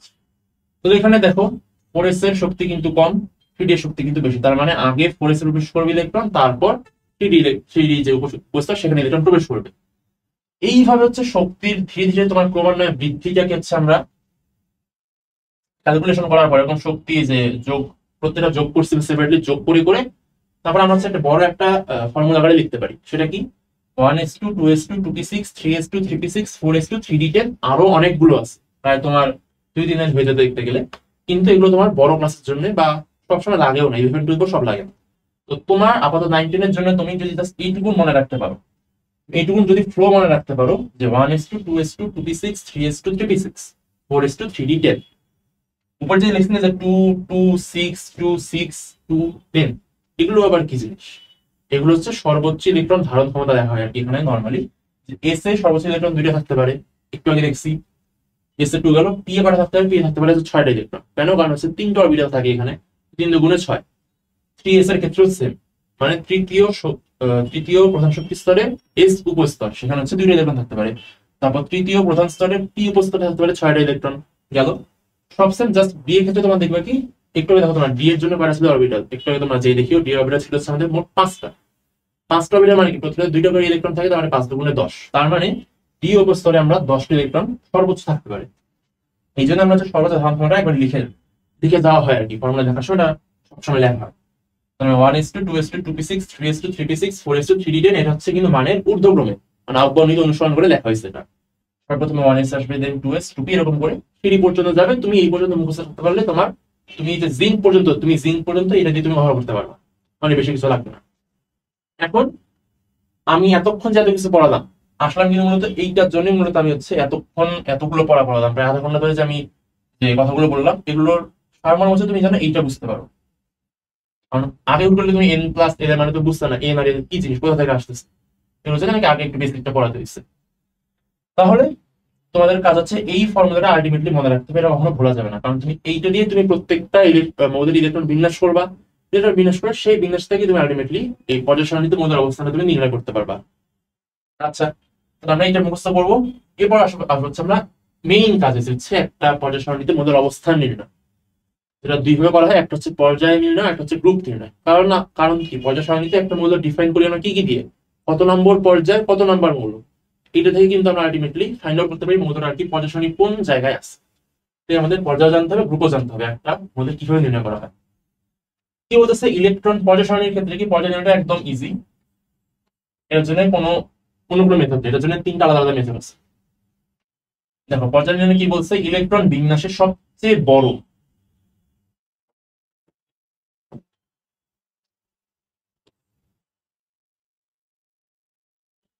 বড় প্রধান কোয়ান্টাম সংখ্যা বা প্রধান শক্তি স্তর, এটাকে কিন্তু হচ্ছে পর্যায় সারণী মিন করে। যেমন যদি আমরা দেখি, মনে করো আমরা এখন হচ্ছে সোডিয়ামের ইলেকট্রন বিন্যাসটা করবো। মনে করেন প্রশ্ন আসছে যে সোডিয়ামের পর্যায় সংখ্যা নির্ণয় করো, সোডিয়াম কততম পর্যায়ের মধ্যে তোমরা নির্ণয় করো। আচ্ছা, তাহলে আমরা দেখি সোডিয়ামের তাহলে কত, 11। প্রথমে কি 1s2, কেন এটা বললাম, কারণ প্রথমে তো 2টা ইলেকট্রন ফিল আপ হয়ে গেছে, হবে অবশ্যই, যেহেতু 11টা ইলেকট্রন আর কি বানাতে হবে মোট। 1s2, 2s2, 2p6। এখন এখানে দেখো 2 2 4, 4 আর 6 কিন্তু 10, তাহলে আমি কিন্তু 10টা ইলেকট্রন কিন্তু প্রথমে ঢুকে গেছে সব। পরে আমাদের ফর্মুলা যে কি ছিল, 1s2 2p6 এর কি ছিল, আমাদের 3s2 ছিল। 3s2 লিখবো না, আমরা লিখবো 3s1। 3s2 কখনো তো হচ্ছে ফর্মুলা বানানোর সময় লিখতাম, আর হচ্ছে মূলত বলছে একদম ইলেকট্রন দ্বারা পূর্ণ একদম, সেই জন্য আমরা 3s2 3p6 সবগুলো হচ্ছে আমরা 2 6 10 এরকম দিয়ে লিখে গেছি। কিন্তু এখানে তখন আমাদের এই ইলেকট্রন বিন্যাস লিখতে হবে, যেন প্রপার ইলেকট্রন বিন্যাস লিখতে হবে। এই জন্য আমরা করবো কি, একটু বড় যোগ করতে থাকবো, যে 2 2 4, 4 6 10, মানে মনে মনে হিসাব চলবে এগুলো। তাহলে আর আমাদের একটা লাগে, তাহলে কি 3s এর জায়গায় 2 না লিখে না দেখবো 3s1। তাহলে দেখো কি 2 2 4, 4 6 10, 10 আর 11, সোডিয়াম ইলেকট্রন বিন্যাস কিন্তু হয়ে গেছে 1s2 2s2 2p6 3s1। এখন এখানে দেখো বলছে কি পর্যায়ে নির্ণয় করো, বলছে কি সবচেয়ে বড় প্রধান কোয়ান্টাম সংখ্যা, কি প্রধান কোয়ান্টাম সংখ্যাও হইতে পারে, প্রধান শক্তি স্তরও হইতে পারে। এখন এখানে কি এখানে সবচেয়ে বড় প্রধান কোয়ান্টাম সংখ্যা কোনটা, 3। আর মানে কি আমরা কি এন এর ভ্যালুটা কি জানতে হবে, সবচেয়ে বড় এন এর ভ্যালু যেটা, সেটা হচ্ছে আমাদের এই পর্যায় সংখ্যা।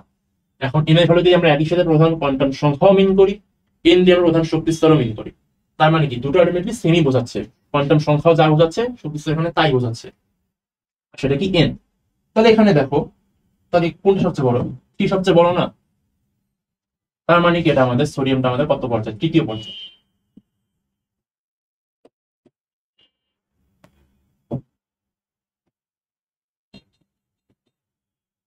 মানে সোডিয়াম হচ্ছে আমাদের এই তৃতীয় পর্যায়ের মৌল। এটা দিয়ে তুমি সকল potassium, magnesium, zinc, everything, hydrogen, helium, যে কোনো যতগুলো মৌল আছে, তুমি শুধু 30 না, তুমি 118টা মৌলের ক্ষেত্রে তুমি এই এক পর্যায়ে তুমি সবগুলো করতে পারবা। ল্যান্থিনিয়াম আর অ্যাক্টিনিয়াম যে সিরিজ আছে, এখানে যদি ব্যতিক্রম আসবে, ওগুলো তোমাদের জন্য এখন লাগবে না। তো তো তোমার আপাতত 30টা মোলের জন্য তোমার এই এক পর্যায়ের জন্য এই একটা ফর্মে তুমি সবগুলা পর্যায়ে নির্ণয় করতে পারবা। এরপর সামনে কি গ্রুপ নির্ণয়, এটাও ইম্পর্টেন্ট। এর জন্য আবার তোমার 3টা আলাদা আলাদা স্টেপ আছে, 3টা আলাদা মেথড আছে। কখন কোন মেথড কাটবে এটার জন্য তোমাকে আবার কিন্তু ওই এক জায়গায় দ্বারস্থ হতে হবে, সেটা কি ইলেকট্রন বিন্যাস। তোমাকে ইলেকট্রন বিন্যাস করতে হবে, করে দেখতে হবে এই 3 মেথডের কোনটাতে কোন মেথডের মধ্যে কি ফেলানো যায় এই ইলেকট্রন বিন্যাসটাকে। তারপর তুমি সেই ওয়াইজ তারপর তোমাকে ক্যালকুলেশন করে গ্রুপটা বের করতে হবে। এখন দেখো যদি বলে যদি শুধু এনএস থাকে, এখন এখানে এনএস মানে কি মিন করতেছে, এন মানে হচ্ছে সবচেয়ে বাইরের বা সবচেয়ে বড় কোয়ান্টাম সংখ্যা, এটা কিন্তু মিন করতেছে। এন মানে হচ্ছে এই সকল আমি শর্টকাটে লিখছি আর কি, ওই দেখবার একটু বড় করে লেখা আছে। এন মানে হচ্ছে যদি তোমার হচ্ছে সবচেয়ে বড় যে তোমার কোয়ান্টাম সংখ্যা বা সর্ববৃহৎ শক্তি স্তরে শুধু এস অরবিটাল থাকে, এটাকে আমাদের শর্ট করে এনএস লিখছি শুধু। তার মানে সর্ববহিষ্ঠ শক্তি স্তর যেখানে শুধুমাত্র এস অরবিটাল আছে, সেরকম যদি ইলেকট্রন বিন্যাস পাই না, তার ক্ষেত্রে গ্রুপ কিভাবে নির্ণয় করবো, তার জন্য হচ্ছে শুধু ওই এস অরবিটালে মোট কয়টা ইলেকট্রন আছে সেটা হচ্ছে আমাদের কি গ্রুপ সংখ্যা। যেমন দেখো হাইড্রোজেন, হাইড্রোজেনটাকে ডিফাইন করার জন্য এরকম করে বের করা হয়েছে যে হাইড্রোজেন শুধু কি 1s1 অরবিটাল নেই, ইলেকট্রন বিন্যাস আর তো কিছু নেই, জাস্ট একটা ইলেকট্রন মানে 1s1। এখন দেখো তার মানে এর হচ্ছে সর্ববৃহৎ শক্তি স্তর হচ্ছে 1 নম্বর শক্তি স্তরটা, যেখানে এস অরবিটালে একটা ইলেকট্রন আছে। তাহলে কি এনএস ফর্মুলাটাকে ফলো করতেছে আমাদের, এনএস কিন্তু সিদ্ধ করতেছে। এনএস মানে কি, এর হচ্ছে 1 হচ্ছে এন এস, এনপি থাকলে কিন্তু আবার হবে না। এমন না যে তুমি লাস্ট শক্তি স্তর তুমি এনপি পাচ্ছ, তুমি ভাবতে চাচ্ছ তাহলে এনএস তো ছিল তাহলে এনপি মনে হবে। এনপির ক্ষেত্রে কিন্তু এরকম ফর্মুলা আসবে না, ওটার জন্য আলাদা ফর্মুলা আছে। শুধুমাত্র এনএস মানে সর্ববৃহৎ স্তরে শুধুমাত্র এবং শুধুমাত্র এস অরবিটাল আছে, সেক্ষেত্রে তুমি এই ফর্মুলা প্রয়োগ করতে পারবা যে এস যে ওই যে সর্ববৃহৎ স্তরে যে তোমার একটা এস অরবিটাল আছে, সেই এস অরবিটালে তোমার মোট কয়টা ইলেকট্রন আছে, সেই ইলেকট্রন সংখ্যাটাই হচ্ছে তোমার আলটিমেটলি গ্রুপ নাম্বার। এখানে দেখো একটা ইলেকট্রন আছে না, এই জন্যই এর গ্রুপ নাম্বার হচ্ছে 1। তার মানে হচ্ছে হাইড্রোজেন আমাদের কি 1 এর মূল, এটা আমাদের রাখবা। এরপর আসলে যদি আমাদের এনএস এবং এনপি থাকে, এই যে একটু বললাম যে যদি এনপি থাকে তাহলে শুধু এনপি মাথায় রাখলে হবে না, তোমাকে সেই এনপির আগে যে এনএস আছে এনএস কেও মাথায় রাখতে হবে। এখানেও কিন্তু এন মানে সেম, যে সর্ববহিষ্ঠ শক্তি স্তরে যদি একই সাথে এস অরবিটাল এবং পি অরবিটাল থাকে, এবং এটা আমরা ভাবতে পারো যে যদি এমন কোনো ইলেকট্রন বিন্যাস এসে যায় যেখানে শুধু আমাদের সর্ববহিষ্ঠ স্তরে পি আছে এস নাই, কখনোই সম্ভব না। ওই আহ্বান নীতি অনুসারে গেলে ইলেকট্রন তো ওই ব্যস্ত মানে গমন করে ইলেকট্রন অরবিটাল টু অরবিটালে, অলওয়েজ তোমার প্রথমে সেই সর্ববহিষ্ঠ স্তরে আগে সে এসে ঢুকবে, এসে ঢোকার পর তারপর সে পিতে যাবে। তার মানে তুমি কখনো এরকম কোনো ইলেকট্রন বিন্যাস পাবে না যেখানে যে সর্ববহিষ্ঠ স্তরে শুধুমাত্র পি অরবিটাল আছে, কোনো এস নাই, এরকম কখনো হবেই না। এই জন্য এরকম ক্ষেত্রে আগে সর্ববহিষ্ঠ স্তরে যদি এসও থাকে পিও থাকে, সেরকম ক্ষেত্রে করবো কি আমরা সেই এস এবং পি এর ইলেকট্রন সংখ্যা তাকে যোগ করব, তার সাথে আবার আমরা এক্সট্রা 10 যোগ করব। এটা একটু খেয়াল রাখবা। এটা কি জাস্ট যোগ করলে বা জাস্ট ইলেকট্রন সংখ্যাটা যোগ করলে হয়ে যেত এনএস এর ক্ষেত্রে, কিন্তু যদি এনএস এনপি থাকে সেখানে এস প্লাস পি এর ইলেকট্রন সংখ্যা প্লাস 10 করতে হবে। যেমন দেখো উদাহরণ হচ্ছে অক্সিজেন যদি বলি কি 1s2 2s2 2p4, এরকম বিন্যাস করে আমি আর ব্যাখ্যা যাচ্ছে না, এটার মতো করে তুমি এটা করে ফেলতে পারবা। জাস্ট মাথায় একটু ক্যালকুলেশন করবা মনে মনে লেখার সময়, তাহলে তুমি দেখবা ইজিলি লিখতে পারছো। প্রথম একটু সময় লাগবে, একটু প্র্যাকটিস করতে করতে হয়ে যাবে, সমস্যা নেই। তাহলে 1s2 2s2 2p4 2 2 4 4 4 8, তার মানে আমাদের 8টা কিন্তু ইলেকট্রন হয়ে গেছে। তার মানে এখন দেখো এন এন মানে কি সর্ববৃহৎ বা সর্ববহিষ্ঠ শক্তি স্তর, এখানে কোনটা এক কিন্তু ভিতরে, একের বাইরে কি 2 আছে, তার মানে এখানে হচ্ছে আমাদের এন কিন্তু হচ্ছে 2 মিন করতেছে, এটা হচ্ছে আমাদের এন। তাহলে এন এস এন পি, তাহলে এস এবং পি কি 4 2 6, তাহলে কি শুধু 6 হবে গ্রুপ সংখ্যা, না 6 প্লাস 10 করতে হবে, তার মানে হচ্ছে গ্রুপ সংখ্যা হচ্ছে 16। তার মানে অক্সিজেন আমাদের 16 নাম্বার গ্রুপের মৌল। এটা আমাদের দুটো মেথড গেল। এবার তৃতীয় মেথড আছে, সেটা কি যদি এনএস এবং n-1 ডি থাকে, এটা একটু আলাদা জিনিস। আগে ধরে তোমাদেরকে এখানে আচ্ছা দেখি, যদি আমার শুধু এনএস এবং n-1 ডি থাকে, তার মানে কি এটা হতে পারে হচ্ছে তোমার এন মানে হচ্ছে সর্ববহিষ্ঠ শক্তি স্তর, এই ক্ষেত্রে এন মানে হচ্ছে ধরে নেবার সর্ববহিষ্ঠ শক্তি স্তর। তাহলে সর্ববহিষ্ঠ শক্তি স্তরে একটা এস অরবিটাল আছে, আমি আগে ইলেকট্রন বিন্যাস করছি, করে তারপর দেখছি কি সর্ববহিষ্ঠ শক্তি স্তরে একটা এস অরবিটাল আছে এবং তার ঠিক ভিতরের স্তরে ডি অরবিটালও আছে, যেমন মনে করো 4s আর 3d। হ্যাঁ, এটা দিয়ে ব্যাখ্যা করা যায়, যে দেখো জিঙ্কের ক্ষেত্রে আসবে। আগেটা শেষ করি আগে, যদি দেখো যে সর্ববহিষ্ঠ স্তরে একটা এস অরবিটাল আছে এবং তার ঠিক ভিতরের অরবিটালে একটা আমাদের ডি অরবিটাল আছে, ভিতরের শক্তি স্তরে একটা ডি অরবিটাল আছে, তাহলে আমরা কি করব, সেখানে হচ্ছে জাস্ট এই যে আমরা দুটো পাইলাম, এই যে এনএস এর যে সর্ববিস্তর যে এস অরবিটাল আর ঠিক তার ভিতরে ডি অরবিটাল, এই দুই অরবিটালের মোট ইলেকট্রন গুলোকে আমরা যোগ করে দেবো। যোগ করবো, যোগ করে যেটা সেটা হচ্ছে আমাদের গ্রুপ নাম্বার হবে। এখানে কিন্তু কোনো 10 যোগ করতেছি না বা কোনো কিছু বিয়োগ করতেছি না, জাস্ট হচ্ছে আমরা দুটো ইলেকট্রন সংখ্যা যোগ করে দেবো, ব্যাস, তাহলে আমাদের কাজ। যেমন দেখা হচ্ছে কি ইলেকট্রন বিন্যাস যদি আমরা জিঙ্কের করতে তাহলে কি পাবো 1s2 2s2 2p6 3s2 3p6 এরপর 4s2 3d10। দেখো এটা পুরোটা কিন্তু আমাদের মিলে গেছে। বলছিলাম যে আব্বাউনিতে তো আমাদের 3d10 পর্যন্ত পড়লে জিঙ্ক পর্যন্ত হয়ে যাবে, দেখো 3d10 একদম পূর্ণ হয়ে গেছে, তারপর আমাদের জিঙ্ক হয়ে গেছে, মানে হচ্ছে এর বাইরে গেলে হচ্ছে আমাদের এক্সট্রা কিছু হচ্ছে, তখন আরো ফার্দার ফর্মুলার প্রয়োজন পড়তো, হচ্ছে 4s2 3d10 গেল। এখন এখানে দেখো কি পাচ্ছি আমরা, ইলেকট্রন বিন্যাস তো করলাম, করে দেখবো কি এই যে ns, এখানে কিন্তু 4 টা হচ্ছে আমাদের n আর 3 হচ্ছে কি, তার মানে কি n - 1, ns এবং n - 1 কিন্তু এখানে ফলো করতেছে, তার মানে ns আর এখানে s এ কি 2টি ইলেকট্রন আছে আর 3 দিয়ে কত, মানে 10টি ইলেকট্রন আছে। আমরা জাস্ট সিম্পলি দুটো যোগ করে দেবো, যোগ করলে কি 12 হচ্ছে, তার মানে হচ্ছে আমাদের জিঙ্ক একটা 12 নম্বর গ্রুপের মৌল। এখন আসলে তাহলে আমরা এই দুটো এখানে অ্যাপ্লাই করি, এগুলো জাস্ট এখন নিজে নিজে করবো, এখানে দেখি কি হয়। সোডিয়াম ক্ষেত্রে কি হবে, ইলেকট্রন বিন্যাস করি,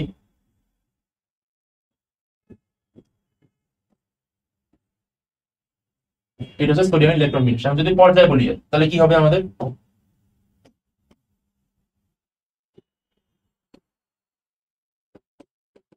দেখো সর্ববিস্ত স্তর সবচেয়ে বড় কোয়ান্টাম নাম্বার কোনটা, 3, তার মানে পর্যায় 3 হবে। আর যদি গ্রুপ বলি, এখানে দেখো এখানে কি তুমি এনএস এন পি বলবা, বলবা না কিন্তু, কারণ এনএস এবং n-1p আছে, এরকম কোন ফর্মুলা আমরা শিখিনি, আমরা জাস্ট জানি এনএস থাকলে ওখানেই খেল খতম, আর কিছু দেখতেই হবে না আমাদেরকে। এনএস তার মানে কি, এনএস এর জাস্ট ইলেকট্রন নাম্বার, ইলেকট্রন সংখ্যা, সেটা হচ্ছে আমাদের গ্রুপ সংখ্যা, তার মানে কি এটা 1, তার মানে এটা তৃতীয় পর্যায়ে প্রথম গ্রুপের মূল। আমরা আনসার লিখবো এইভাবে, সোডিয়ামের অবস্থান পর্যায় সারণীতে তৃতীয় পর্যায়ে প্রথম গ্রুপে। এরপর আপনাদের ক্লোরিন, ক্লোরিন কি যে 1s2 2s2 2p6 3s2 এবং 3p5।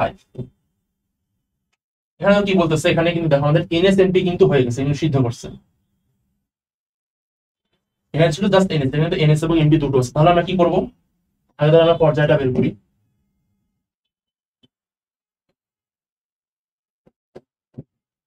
পর্যায় হচ্ছে দেখো এখানে সর্বোচ্চ স্তর কি 3, সবচেয়ে বৃহৎ কোয়ান্টাম নাম্বার, তার এটা পর্যায় হচ্ছে 3, আর গ্রুপ কত হবে 5 2 7, আর আচ্ছা আমাদের সূত্রের জন্য 10, তার মানে কত, মানে ক্লোরিনের অবস্থানটা কি তৃতীয় পর্যায়ের 17 নম্বর গ্রুপের মৌল। তো এরকম করে আলটিমেটলি আমরা ইলেকট্রন বিন্যাস থেকে কোনো একটা পর্যায় সারণী তার মৌলের অবস্থানটা বের করতে পারি। এবার হচ্ছে এক্সেপশন, কি কি এক্সেপশন আছে, মেইনলি থেকে আমরা পড়ছিলাম কি পটাশিয়াম এবং যে আর্গনেতে আমরা এক্সেপশন ছিল সেটা আমরা পড়ছিলাম। তাহলে এখন আমরা কি বলবো হচ্ছে হাইড্রোজেন, এখন হচ্ছে আধুনিক পর্যায় সারণী আছে, সেখানে আমাদের কিছু আবার ওই ব্যতিক্রম দেখা যায়, যেরকম কি একটা হচ্ছে হাইড্রোজেনের অবস্থা, সেটা কি দেখো, হাইড্রোজেনে যদি আমরা ইলেকট্রন বিন্যাস করি তাহলে কি পাচ্ছি 1s1, মানে সেই হিসাবে কি হওয়ার কথা, আমাদের হাইড্রোজেন কিন্তু প্রথম গ্রুপে জায়গা পাচ্ছে, এটা হচ্ছে গ্রুপ হচ্ছে 1। কিন্তু একটু পরে দেখবা যখন হচ্ছে গ্রুপ 1 থাকবে, গ্রুপ 1 এর মৌল কি, এগুলো হচ্ছে তীব্র তড়িৎ ধনাত্মক মৌল।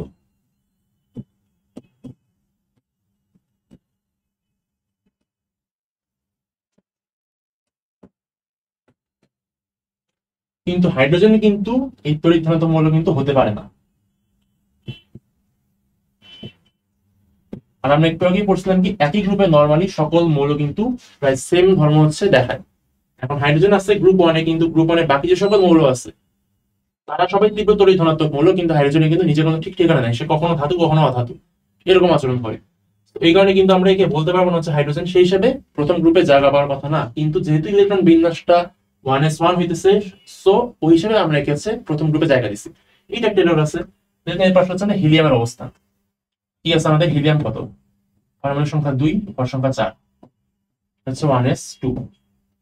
তাহলে সেই হিসেবে কিন্তু গ্রুপ নাম্বার কিন্তু হওয়ার কথা কত 2 হওয়ার কথা, কারণ কি এনএস যেমন ফর্মুলাটা শিখছিলাম, এনএস ওয়াইজ কিন্তু সে হচ্ছে 2টি ইলেকট্রন আছে, তার মানে তার কিন্তু গ্রুপ দিয়ে জায়গা হওয়ার কথা। কিন্তু আমরা জানি কি হিলিয়াম হচ্ছে একটা নিষ্ক্রিয় গ্যাস,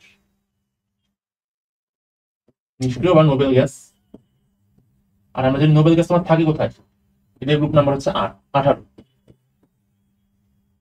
তাহলে যেহেতু হিলিয়াম একটা নিষ্ক্রিয় গ্যাস, তো ইলেকট্রন বিন্যাস ওয়াইজ এ যদিও 2 নম্বর গ্রুপে জায়গা হওয়ার কথা, কিন্তু সে আমাদের চলে যাবে, আমাদের হিলিয়ামটা এই গ্রুপে চলে আসবে।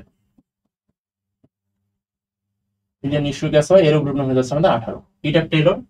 আরেকটা হচ্ছে কি আমাদের ল্যান্থানাইট এবং অ্যাক্টিন সিরিজ, ঠিক এরর বলবো না, এটা হচ্ছে আমরা পড়ছিলাম কি ল্যান্থানাইট ছিল কত আমাদের, ল্যান্থানাইট ছিল হচ্ছে আমাদের পর্যায় ছিল কত, জাস্ট পলিকে পর্যায় মিন করতেছি, পর্যায় ছিল হচ্ছে আমাদের 6 ছিল, এটা ষষ্ঠ পর্যায়।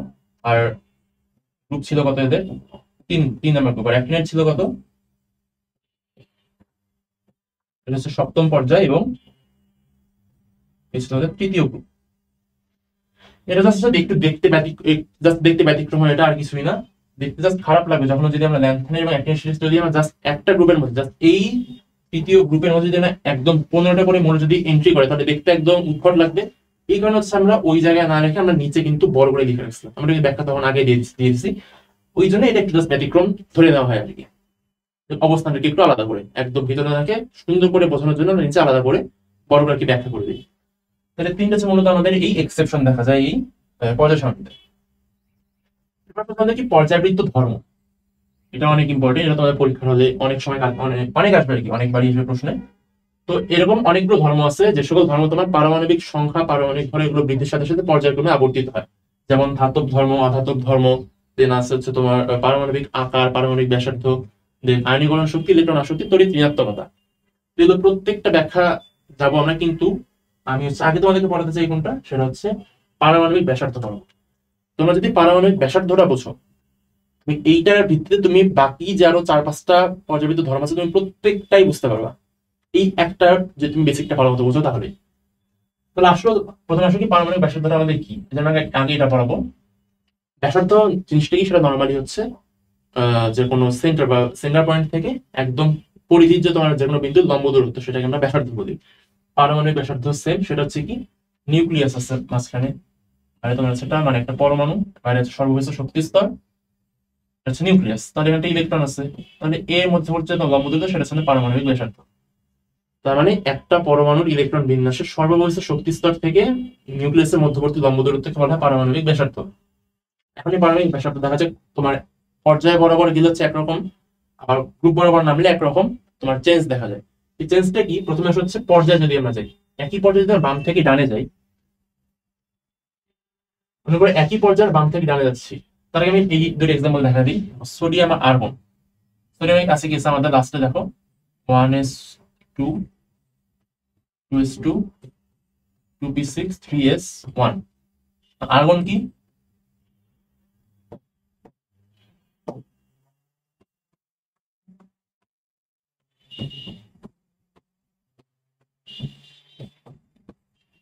তাহলে এখানে দেখো সোডিয়ামের ইলেকট্রন বিন্যাসে কি আছে, সর্বোচ্চ শক্তি স্তরে আছে 3, মানে হচ্ছে তৃতীয় পর্যায়ের মৌল সোডিয়াম। দেন আর্গন কি, আর্গন আছে, আর্গনের লাস্টে কি 3, মানে আর্গন তৃতীয় পর্যায়ের মৌল। তার মানে সোডিয়াম এবং আর্গন হচ্ছে তৃতীয় পর্যায়ে দুটো মৌল। এর মধ্যে সোডিয়াম থাকে সবার বামে আর আর্গন অবস্থান সবার ডানে। তাহলে আমি এই দুটোর মধ্যে কম্পেয়ার করবো। এখন দেখো সোডিয়ামের ক্ষেত্রে কি হচ্ছে, তৃতীয় শক্তি স্তর সর্বোচ্চ স্তরে মাত্র 1টি ইলেকট্রন আছে। আর আর্গনে দেখো কি সর্বোচ্চ শক্তি স্তরে আমাদের মোট 8টা ইলেকট্রন আছে, 6 2 8টা ইলেকট্রন।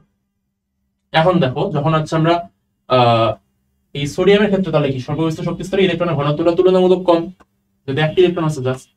আর আর্গনের ক্ষেত্রে সর্বোচ্চ স্তরে ইলেকট্রনের ঘনত্বটা অনেক বেশি, কারণ সাইজ তো সেম আছে, তোমার তৃতীয় শক্তি স্তরের সাইজ সোডিয়ামেও যেরকম আর্গনেও শুরুতে কিন্তু সেরকমই থাকবে, কিন্তু এখানে ইলেকট্রন ঘনত্বটা অনেক বেশি হওয়ার কারণে হবে কি, আবার একই সাথে কিন্তু তোমার সোডিয়ামের ক্ষেত্রে কি পরমাণুর সংখ্যা 11, আর্গনের ক্ষেত্রে কি 18। তার মানে কি সোডিয়ামের নিউক্লিয়াসে কিন্তু 11টা প্রোটন আছে, আর্গনের নিউক্লিয়াস আছে আমাদের কত 18টা প্রোটন। এখন 11টা নিউট্রন 11টা প্রোটন আমাদের 11টা ইলেকট্রনকে যেভাবে আকর্ষণ করবে, আর্গনের যে 18টা তোমার যে প্রোটন, সেগুলো কি 18টা ইলেকট্রন কি সিম্বল আকর্ষণ করবে, কোনো মতেই না। তোমার সোডিয়ামের কিন্তু আকর্ষণটা তুলনামূলক কম হবে, কারণ এখানে ইলেকট্রন ঘনত্ব, প্রোটনের ঘনত্বটা কিন্তু তুলনামূলক কম। আর্গনের ক্ষেত্রে কিন্তু আমাদের প্রোটনের ঘনত্ব, ইলেকট্রনের ঘনত্ব সবই কিন্তু বেশি। তো যখন আকর্ষণটা বেশি হবে, তার মানে কি আর্গনটা কি তোমার একটু সংকুচিত হবে, আর্গনের উপর বেশি আকর্ষণ বল কাজ করতেছে, নিউক্লিয়াস থেকে বেশি আকর্ষণ আছে, তার মানে কি ইলেকট্রনগুলো বা শক্তি স্তরগুলো একটু তোমার চেপে যাবে নিউক্লিয়াসের কাছাকাছি, তার মানে কি ছোট হবে। আর সোডিয়ামের ক্ষেত্রে আকর্ষণ হবে কিন্তু আকর্ষণটা অনেক কম, আর্গনের তুলনায়। এই জন্য দেখা যায় কি একই পর্যায়ে বাম থেকে ডানে গেলে আমাদের সাইজটা ধীরে ধীরে কমতে থাকবে, বড় থেকে ছোট হবে। তো যদি আমরা এক কথায় বলতে চাই তাহলে কি বলবো, যে তোমার হচ্ছে একই পর্যায়ে বাম থেকে ডানে গেলে তোমার নতুন শক্তি স্তর বৃদ্ধি পাচ্ছে না, কিন্তু এখানে ইলেকট্রনের ঘনত্ব বৃদ্ধি পাচ্ছে, প্রোটনের ঘনত্ব বৃদ্ধি পাচ্ছে। তো ইলেকট্রন প্রোটনকে বেশি বলে আকর্ষণ করে, এই বেশি আকর্ষণ বলের কারণে আমাদের একই পর্যায়ে বাম থেকে ডানে গেলে সাইজ কিন্তু ধীরে ধীরে ছোট হচ্ছে, পারমাণবিক ব্যাসার্ধ বা পারমাণবিক আকার এখানে কমে যাবে। আমাদের একটা পয়েন্ট গেল। একই গ্রুপে যদি আমরা উপর থেকে নিচে নামি তখন কি হচ্ছে, যেমন দেখো আমি সোডিয়াম আর পটাশিয়াম নিয়ে ব্যাখ্যা দেবো। সোডিয়ামে কি আমরা সেম পাইছি 1s2 দেন 2s2 2p6 3s1, আর পটাশিয়াম কি আমাদের 1s2 2s2 2p6 3s2 3p6 4s1। তাহলে এখন দেখো সোডিয়াম হচ্ছে কি আমাদের তৃতীয় পর্যায়ের মৌল, কারণ n হচ্ছে 3, আর পটাশিয়াম হচ্ছে চতুর্থ পর্যায়ের মৌল, কারণ হচ্ছে n হচ্ছে 4। এটা মনে রাখবা। তার মানে আচ্ছা পর্যায় তো আলাদা হবে, সমস্যা নেই, আমাদের হচ্ছে গ্রুপ ম্যাটার করছে, আমরা গ্রুপ নিয়ে কথা বলতেছি। তাহলে দেখো এটাও কিন্তু এনএস গ্রুপ, এটাও কিন্তু এনএস ফর্মুলা ফলো করতেছে দুটোই। তার মানে এটা হচ্ছে কি আমাদের, এটা হচ্ছে 1 নম্বর গ্রুপে আছে, এও কিন্তু 1 নম্বর গ্রুপেরই মৌল। তার মানে সোডিয়াম এবং পটাশিয়াম কিন্তু একই গ্রুপের মৌল, ঠিক আছে। এখন হচ্ছে কি দেখো, আমাদের যখন সোডিয়াম থেকে পটাশিয়ামে নামতেছি তখন দেখো আমাদের একটা করে কিন্তু শক্তি স্তর অ্যাড হচ্ছে। এখানে শুধু 3টা সোডিয়ামের ক্ষেত্রে, পটাশিয়ামের ক্ষেত্রে সেটা কিন্তু আমাদের 4টা শক্তি স্তর হয়ে গেছে। তাহলে এখানে দেখো যখন আমরা উপর থেকে নিচে নামতেছি প্রত্যেক ক্ষেত্রে আমাদের ইলেকট্রনের সংখ্যাও কিন্তু বাড়তেছে। এখানে কিন্তু সোডিয়াম হচ্ছে 11টা, পটাশিয়াম কিন্তু হচ্ছে আমাদের কত, পটাশিয়াম হচ্ছে 19। সোডিয়াম যখন যেখানে 11টা, পটাশিয়ামও কিন্তু 19টা। তো মনে হতে পারে তোমাদের যে হ্যাঁ পটাশিয়ামের ক্ষেত্রে তো হচ্ছে আমাদের ইলেকট্রন সংখ্যা বেড়ে গেছে, তাহলে তো এখানে তো মনে হয় আমাদের ইলেকট্রন প্রোটন ঘনত্ব বেড়ে গেছে, আকর্ষণ বেশি হবে, পটাশিয়ামের আকারটা ছোট হবে। কিন্তু না, আকারটা ছোট হয় না। কারণ কি, পটাশিয়াম যত আমি নিচে নামতেছি নিচে একটা করে আমাদের শক্তি কিন্তু এখানে অ্যাড হচ্ছে। তো শক্তি স্তর অ্যাড হওয়ার কারণে দেখা যায় কি ইলেকট্রন প্রোটনের মধ্যে তোমার যে আকর্ষণ কাজ করে সে আকর্ষণের থেকে বেশি পরিমাণে সে এক্সপ্যান্ড হয়। যতটা তোমার সংকুচিত হচ্ছে এই ইলেকট্রন প্রোটন বাড়ার কারণে তার থেকে বেশি প্রসারিত হবে এই একটা শক্তি স্তর বৃদ্ধি করার কারণে। তাহলে যদি আমরা এখন শর্টকাটে বলতে চাইলে কি হবে, একই গ্রুপে উপর থেকে নিচে নামলে প্রতি ক্ষেত্রে একটা করে শক্তি স্তর নতুন অ্যাড হচ্ছে। একই সাথে ইলেকট্রন প্রোটনের ঘনত্ব বাড়তেছে, কিন্তু ইলেকট্রন প্রোটনের ঘনত্ব বাড়ার কারণে যতটুকু আকর্ষণ বৃদ্ধি পায় উপর থেকে নিচে নামতে গেলে তার থেকে বেশি এক্সপ্যান্ড করে, কারণ প্রতি ক্ষেত্রে নতুন একটা করে শক্তি স্তর অ্যাড হয়। এই জন্য দেখা যায় আলটিমেটলি উপর থেকে নিচে নামলে আমাদের পরমাণুর সাইজটা বা পারমাণবিক ব্যাসার্ধ হচ্ছে বড় হইতেছে।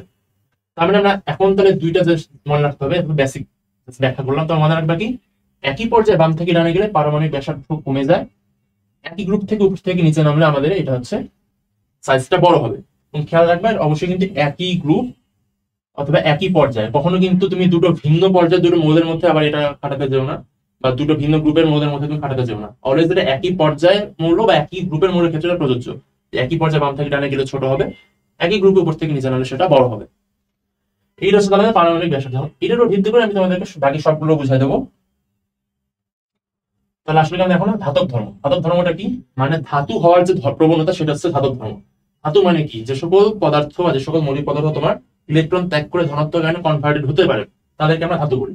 তার মানে ইলেকট্রন ত্যাগের মাধ্যমে ধনাত্মক আয়নে পরিণত হওয়া প্রবণতাকে বলা হয় ধাতব ধর্ম বলা হয়। যেমন সোডিয়াম হচ্ছে একটা ইলেকট্রন ত্যাগ করতেছে, করে সোডিয়াম আয়নে কনভার্ট হচ্ছে। ম্যাগনেসিয়াম 2 ইলেকট্রন ত্যাগ করে ম্যাগনেসিয়াম 2+ কনভার্ট হচ্ছে। তার মানে এগুলো হচ্ছে আমাদের ধাতু। আর যেহেতু এগুলো ইলেকট্রন মুক্ত ইলেকট্রন দিতে পারে, তুমি তড়িৎ পরিবাহী। কারণ তড়িৎ পরিবহনটা কি হচ্ছে, ইলেকট্রন প্রবাহকে আমরা তড়িৎ প্রবাহ বলে থাকি। তার মানে সোডিয়াম ম্যাগনেসিয়াম এগুলো কিন্তু তড়িৎ পরিবাহী হিসেবে আচরণ করতে পারে। আমাদের মনে রাখতে হবে কি এই দুটো, যে একই পর্যায়ে বাম থেকে ডানে গেলে হ্রাস পায়, কি হ্রাস পায়, ধাতব ধর্ম হ্রাস পায়, এবং একই গ্রুপের উপর থেকে নিচে গেলে ধাতব ধর্ম বৃদ্ধি পায়। কিভাবে মনে রাখবা, একই পর্যায়ে যখন বাম থেকে ডানে যাচ্ছে তার মানে কি আমাদের সাইজটা হচ্ছে প্রথমে বড় ছিল, বাম দিকে বড় ছিল, ডান দিকে গেলে ছোট হয়ে যাচ্ছে।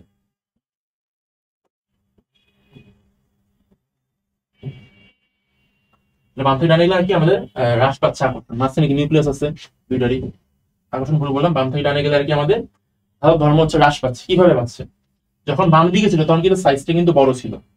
তার মানে কি, এখানে হচ্ছে আমাদের একটা ইলেকট্রন আছে, এখানে ইলেকট্রন আছে, এখন একে আকর্ষণ করতেছে নিজের দিকে, একে হচ্ছে নিউক্লিয়াস নিজের দিকে আকর্ষণ করতেছে।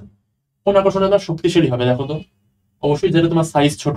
কারণ কি, আমরা ফিজিক্স থেকেই জানি যে আকর্ষণ বল কি দূরত্বের বর্গের ব্যস্তানুপাতিক। তার মানে যার দূরত্ব কম তার কিন্তু আকর্ষণ বলটা বেশি। তার মানে এই যে তোমার ছোট ছোট যে তোমার পরমাণুটা আছে তার কিন্তু সেখানে নিউক্লিয়াস বেশি বল আকর্ষণ করতে পারবে, কিন্তু কাছাকাছি আছে, সেই তুলনায় কিন্তু এখানে কিন্তু আকর্ষণ বলটা কম হবে। এখন যার আকর্ষণ বল কম, যে ইলেকট্রনের উপর আকর্ষণ বল কম কাজ করতেছে, সেই ইলেকট্রনকে আমি সহজে হচ্ছে ছেড়ে দিতে পারবো না। এই জন্য সহজে কিন্তু সে হচ্ছে নিউক্লিয়াসের আকর্ষণ থেকে মুক্ত হয়ে সে বাইরে মুক্ত ইলেকট্রন হতে পারবে। তার মানে কি, বাম দিকের ইলেকট্রন, বাম দিকে তোমার পরমাণু গুলো আছে বা তোমার যে ইলেকট্রন বিন্যাসে যে সকল মৌল দেখা যায়, বাম দিকের মৌলগুলো কিন্তু তোমার ইজিলি ইলেকট্রন ত্যাগ করতে পারবে, কারণ এদের উপর নিউক্লিয়াস আকর্ষণটা তুলনামূলক কম। আর ডান দিকে তোমার পরমাণু আকারটা ছোট, তাই এদের ক্ষেত্রে তোমার ইলেকট্রন বিন্যাস ইলেকট্রন গুলো সহজে মুক্ত হতে পারবে না। এই জন্য আমরা বলছি কি একই পর্যায়ে বাম থেকে ডানে গেলে হ্রাস পায়। বাম থেকে ডানে গেছি, আকর্ষণ বল বৃদ্ধি পাইছে কিন্তু ধাতু ধর্ম কিন্তু হ্রাস পাইছে, কারণ সে ধাতু হবে কিভাবে যদি সে ইলেকট্রন ত্যাগ করতে পারে। আর বাম থেকে ডানে গিয়ে কিন্তু তার ক্ষেত্রে ইলেকট্রন ত্যাগ করা কষ্টকর হয়ে যাচ্ছে। তাহলে আমাদের পর্যায়ের ব্যাপারটাই গেল। আসলে কি গ্রুপের কি বলতেছে, একই গ্রুপে যদি আমরা উপর থেকে নিচে নামি তাহলে কিন্তু সেটা বৃদ্ধি পায়। তাহলে গ্রুপের ক্ষেত্রে কি বলবো আমরা, একটা গ্রুপ তার নিচে একটা বড় হবে, কারণ এখানে শক্তি স্যার অ্যাড হয়েছে নতুন, তার মানে সাইজটা কিন্তু বড় হয়ে গেছে। এখানে ব্যাখ্যা সেম হবে।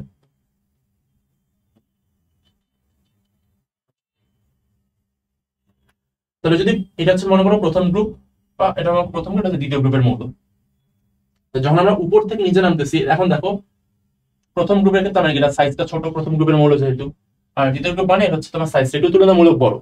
তো প্রথম গ্রুপের ক্ষেত্রে কি সাইজটা হতে এর উপর ইলেকট্রন আকর্ষণ বলটা বেশি, তার মানে এক্ষেত্রে তোমার ইলেকট্রন ত্যাগ হতে গেলে একটু কঠিন আর কি, যেহেতু আকর্ষণ বেশি করতেছে নিউক্লিয়াসটা, তো সে ইজিলি ইলেকট্রনটাকে হচ্ছে বের করে দিতে পারবে না, বা পারলে একটু মানে তার শক্তি বেশি লাগবে। আর যদি আচ্ছা আমরা নিচের মৌলে নামি, তাহলে দেখো কি তার সাইজটা বড় হয়ে গেছে, তার মানে নিউক্লিয়াস থেকে ইলেকট্রনের ব্যাসার্ধ ধরে কিন্তু পারমাণবিক ব্যাসার্ধ অনেক বেড়ে গেছে, তার মানে কি এখানে আকর্ষণ বলটা কিন্তু কমে গেছে। আকর্ষণ বল কমে গেছে মানে কি, সে ইলেকট্রন সহজে হচ্ছে বের হতে পারবে, সহজে মুক্ত হতে পারবে। তার মানে কি নিচে নামতেছি আমার ধাতব ধর্ম বৃদ্ধি পাচ্ছে, এটাই বলছি যে একই গ্রুপে উপর থেকে নিচে নামলে ধাতব ধর্ম বৃদ্ধি পায়। তাহলে এই দুটো মনে রাখবা, তাহলেই হয়ে যাবে, ধাতব ধর্ম থেকে এটাই করতে হবে। এরপর কি বললো আমাদের অধাতব ধর্ম। ঠিক ধাতব ধর্মের ঠিক অপোজিট হচ্ছে অধাতব ধর্ম। সেটা কি ইলেকট্রন গ্রহণ।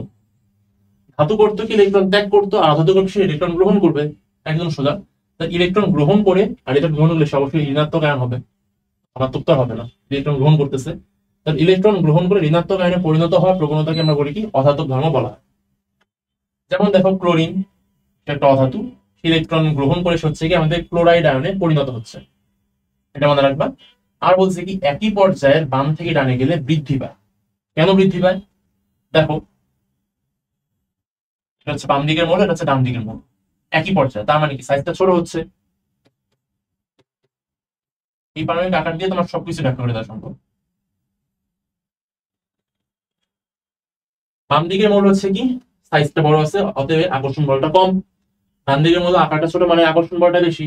তার মানে কি আমার কাজটা হচ্ছে ইলেকট্রন গ্রহণ করতে হবে। তো যেহেতু এখানে আকর্ষণ বলটা বেশি, আমার টার্গেট কি ইলেকট্রনকে এখানে প্রবেশ করানো। তো যেহেতু এখানে আকর্ষণ বলটা বেশি, তার মানে কি ইলেকট্রন নিয়ে এসে ইজিলি ইলেকট্রন এখানে প্রবেশ করতে পারবে এই সর্ববহিষ্ঠ শক্তি স্তরে। তার মানে কি সেই ইলেকট্রন গ্রহণের প্রবণতাটা তার বেশি, এই জন্য বলছে অধাতব ধর্মটাও বেশি। তার মানে কি হচ্ছে আমাদের একই পর্যায়ে বাম থেকে ডানে গেলে এই অধাতব ধর্ম বৃদ্ধি পাচ্ছে, কারণ কি বাম থেকে ডানে গেলে কোনো তোমার পরমাণুর ইলেকট্রন গ্রহণের প্রবণতা বেড়ে যায়। এটা গেল। এবার আমাদের হচ্ছে অপধাতু। অপধাতুটা কি, এটা হচ্ছে না ধাতু না অধাতু, দুটোর হচ্ছে মাঝামাঝি অবস্থান হচ্ছে অপধাতু। সে হচ্ছে কখনো ইলেকট্রন ত্যাগ করতে পারে, কখনো ইলেকট্রন গ্রহণও করতে পারে। এটা হচ্ছে বিক্রিয়ার উপর ডিপেন্ড করে, কখন সে ধাতু গ্রহণ করবে, সরি কখন সে ইলেকট্রন ত্যাগ করবে, কখন সে ইলেকট্রন গ্রহণ করবে, সেটা হচ্ছে বিক্রিয়ার উপর ডিপেন্ড করে। তবে মনে রাখতে হবে কি, এই কয়টা মনে রাখতে হবে যে পদার্থ আছে আমাদের মোট 5টা, কয়টা আছে আমাদের 6টা আছে। পুরো পর্যায় সারণীতে আমাদের মোট অপদার্থ আছে 6টা। কি কি, boron, cilium, germanium, arsenic, stibium আর হচ্ছে টেলুরিয়াম। এগুলো হচ্ছে মনে রাখবা, এটা মনে রাখলে হয়ে যাবে, অপদার্থ থেকে তোমাদের এক্সট্রা কিছু করতে হবে না।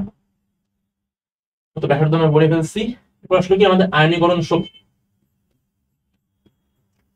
আয়নীকরণ শক্তিটা কি, এটা হচ্ছে এক মোল গ্যাস আছে, এক মোল গ্যাসীয় পরমাণু, মানে সেটা হচ্ছে চার্জ নিরপেক্ষ। সেখান থেকে হচ্ছে আমরা এক মোল ইলেকট্রনকে বাইরে বের করে দিচ্ছি। কত মোল, এক মোল। এই এক মোল ইলেকট্রন বাইরে বের করে দিলাম। এখন সে ছিল হচ্ছে একটা চার্জ নিরপেক্ষ, কারণ পরমাণু মানে সেটা চার্জ নিরপেক্ষ, সেটা গ্যাসীয় অবস্থায় ছিল। এক মোল গ্যাসীয় পরমাণু থেকে যদি আমরা এক মোল ইলেকট্রন বের করে দিই, তাহলে সেখানে কি আমাদের পজিটিভ চার্জ ডমিনেন্ট হয়ে গেল না। তার মানে কি সেখানে এক মোল পজিটিভ আয়ন তৈরি হবে। তাহলে এই এক মোল গ্যাসীয় পরমাণু থেকে এক মোল ইলেকট্রন অপসারণ করে এক মোল পজিটিভ আয়ন বা 1 মোল ধনাত্মক আয়নে পরিণত করতে আমাদের যে পরিমাণ শক্তি দিতে হবে, মনে রাখবে এখানে শক্তি কিন্তু দিতে হয়।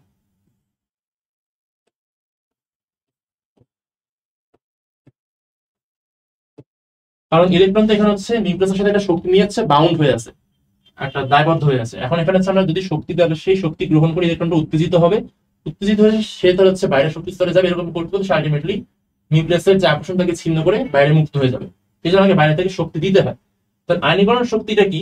1 মোল গ্যাসের পরমাণু থেকে 1 মোল ইলেকট্রন ত্যাগ করে 1 মোল পজিটিভ আয়নে কনভার্ট করতে যে পরিমাণ শক্তি দিতে হয় সেই শক্তিটাকে বলা হচ্ছে আমাদের আয়নীকরণ শক্তি। আবার কি মনে রাখতে হবে এখান থেকে, আবার এই দুইটা কাজ, যে করতে গেলে বাড়ে, করতে দিতে আসলে কমে যাবে। তাহলে একই পর্যায়ে যদি বাম থেকে ডানে যাই, হচ্ছে বাড়বে। কি বাড়বে? আয়নীকরণ শক্তি বাড়বে। কিভাবে বাড়বে? আবার এই আকার দিয়ে ব্যাখ্যা করা যাবে।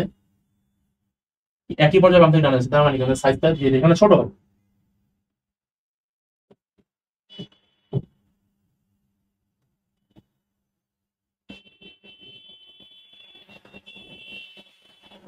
বাম দিকে দেখো সাইজ বড় আছে, তার মানে কি আকর্ষণ বলটা এখানে তুলনামূলক কম। আর ডান দিকে হচ্ছে সাইজ ছোট, তার মানে কি ইলেকট্রনের উপর নিউক্লিয়াসের আকর্ষণ বলটা তুলনামূলক বেশি।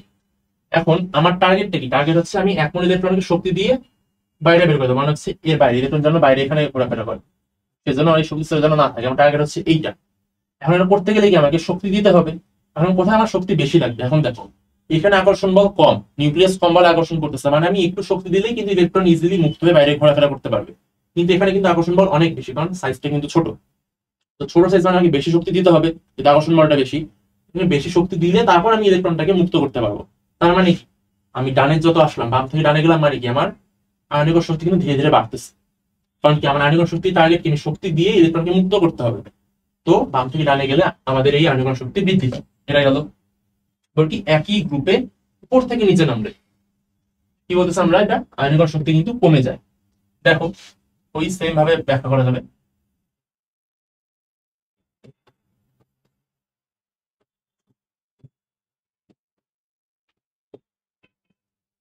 এখানে কি হচ্ছে, আমাদের উপরের গ্রুপ হচ্ছে তোমার সাইজটা ছোট, পরের গ্রুপ হচ্ছে মোলের সাইজটা বড়। তাহলে এখানে তোমার হচ্ছে উপরের সাইজ, তোমার উপরের নিউক্লিয়াসে হচ্ছে কি আকর্ষণ বলটা বেশি, যেহেতু সাইজটা ছোট, আর নিচেটা তোমার সাইজটা বড় হওয়াতে আকর্ষণ বলটা কম। তার মানে হচ্ছে এখন আমি এই ইলেকট্রনকে মুক্ত করতে গেলে কিন্তু বেশি শক্তি দিতে হবে, কারণ কি এখানে আকর্ষণ বলটা অনেক বেশি। ওই ব্যাখ্যাটা কিন্তু সেমই হয়ে যাচ্ছে আলটিমেটলি। এখানে তোমার সাইজটা বড় হতে আমি ইলেকট্রনটা কম শক্তি দিলেই কিন্তু আমি আলটিমেটলি আয়নীকরণ মানে ইলেকট্রনকে মুক্ত করতে পারবো কম শক্তি দিলে। তার মানে কি, আমার এখানে কম শক্তি দিতে হচ্ছে, আমি যত উপর থেকে নিচে নামতেছি আমাকে তত কম শক্তি দিতে হচ্ছে ইলেকট্রনকে মুক্ত করার জন্য। এই জন্য বলা হয়েছে একই গ্রুপে উপর থেকে নিচে নামলে আয়নীকরণ শক্তির পরিমাণটা কমে যায়, মানে কম শক্তি দিয়েই আমি ইলেকট্রনকে মুক্ত করতে পারবো। এবার কি বলছে আর দুইটা পয়েন্ট, যে মেটাল মানে যে সকল ধাতু আছে, ধাতুদের ক্ষেত্রে দেখা যায় কি তাদের আয়নীকরণ শক্তি হচ্ছে আমাদের তোমার হচ্ছে তুলনামূলক একটু হচ্ছে বেশি থাকে। বেশি না, একটু কম হবে, আর মেটালের আয়নীকরণ শক্তি কম থাকে, মানে আমি কম শক্তি দিয়ে হচ্ছে বের করে দিতে পারি। মেটালের ক্ষেত্রে হচ্ছে আয়নীকরণ শক্তি কম থাকে, মানে আমি একটু যদি কম শক্তি দেই তাহলে হচ্ছে সে ইজিলি হচ্ছে মেটালগুলো ইলেকট্রনটাকে ত্যাগ করে দেয়, ত্যাগ করে সে হচ্ছে ধনাত্মক আয়নে পরিণত হতে পারে। আর কি বলছে, হ্যালোজেন গ্যাস, সরি হ্যালোজেন এটা নোবেল গ্যাস হবে। নোবেল গ্যাস যেটা হচ্ছে গ্রুপ 18, এদের ক্ষেত্রে হচ্ছে আয়নীকরণ শক্তি 0। এটা হচ্ছে একটা এমসিকিউর জন্য ইম্পর্টেন্ট, কারণ এদের এদের দেখবা তোমরা 8 নম্বর গ্রুপে থাকে, মানে এদের ইলেকট্রন বিন্যাস করলে দেখা যায় যে এদের মানে বাইরে যে শক্তি স্তরটা আছে সেটা একদম ইলেকট্রন দিয়ে পুরোপুরি পূর্ণ থাকে। তো এরা না ইলেকট্রন গ্রহণ করবে না ইলেকট্রন ত্যাগ করবে।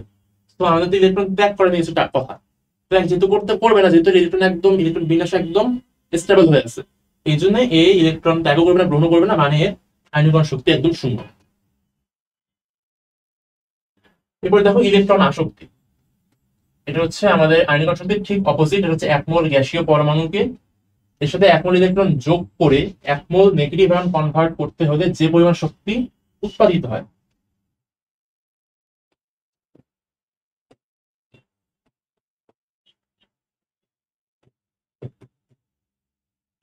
এইটা আমাদের রাখবা। তাহলে একটু আগে দেখো এখানে কিন্তু শক্তি দিতে হইতে আমাদেরকে বাইরে থেকে শক্তি দিতে হয়েছে, আর এখানে কিন্তু আমাদের শক্তি উৎপন্ন হচ্ছে।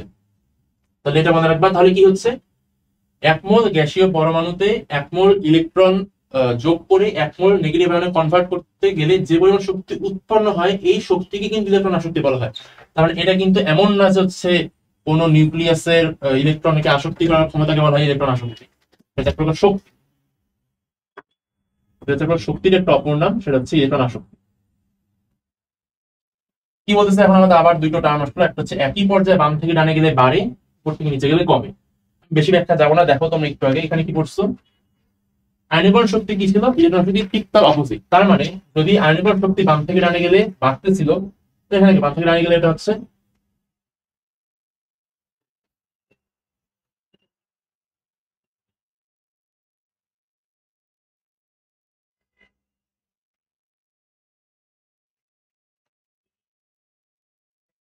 ব্যাখ্যা দিতে হবে একটু, আমি ব্যাখ্যা দিয়ে বলতে চাচ্ছি এটা।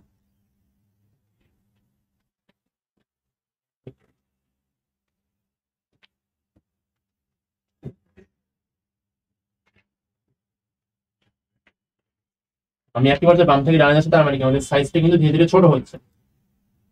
বামে হচ্ছে আমাদের কি ইলেকট্রনের উপর আকর্ষণটা কম, ইলেকট্রন আকর্ষণটা কি আমাদের এখানে বেশি আছে। এখানে দেখা যাবে কি আমি যখন হচ্ছে আমি ডানের দিকে যে সকল ছোট ছোট মৌল আছে, এখানে যখন আমি ইলেকট্রন প্রবেশ করতে যাবো তখন দেখা যাবে এদের হচ্ছে ইলেকট্রন আসক্তিটা বেশি, তার মানে বেশি পরিমাণে শক্তি বিকিরণ করবে। মানে তোমার এর মতনই বলা যেতে পারে, বাম থেকে ডানে গেলে আয়নীকরণ শক্তিও বাড়ে, বাম থেকে ডানে গেলে ইলেকট্রন আসক্তিও বাড়তেছে।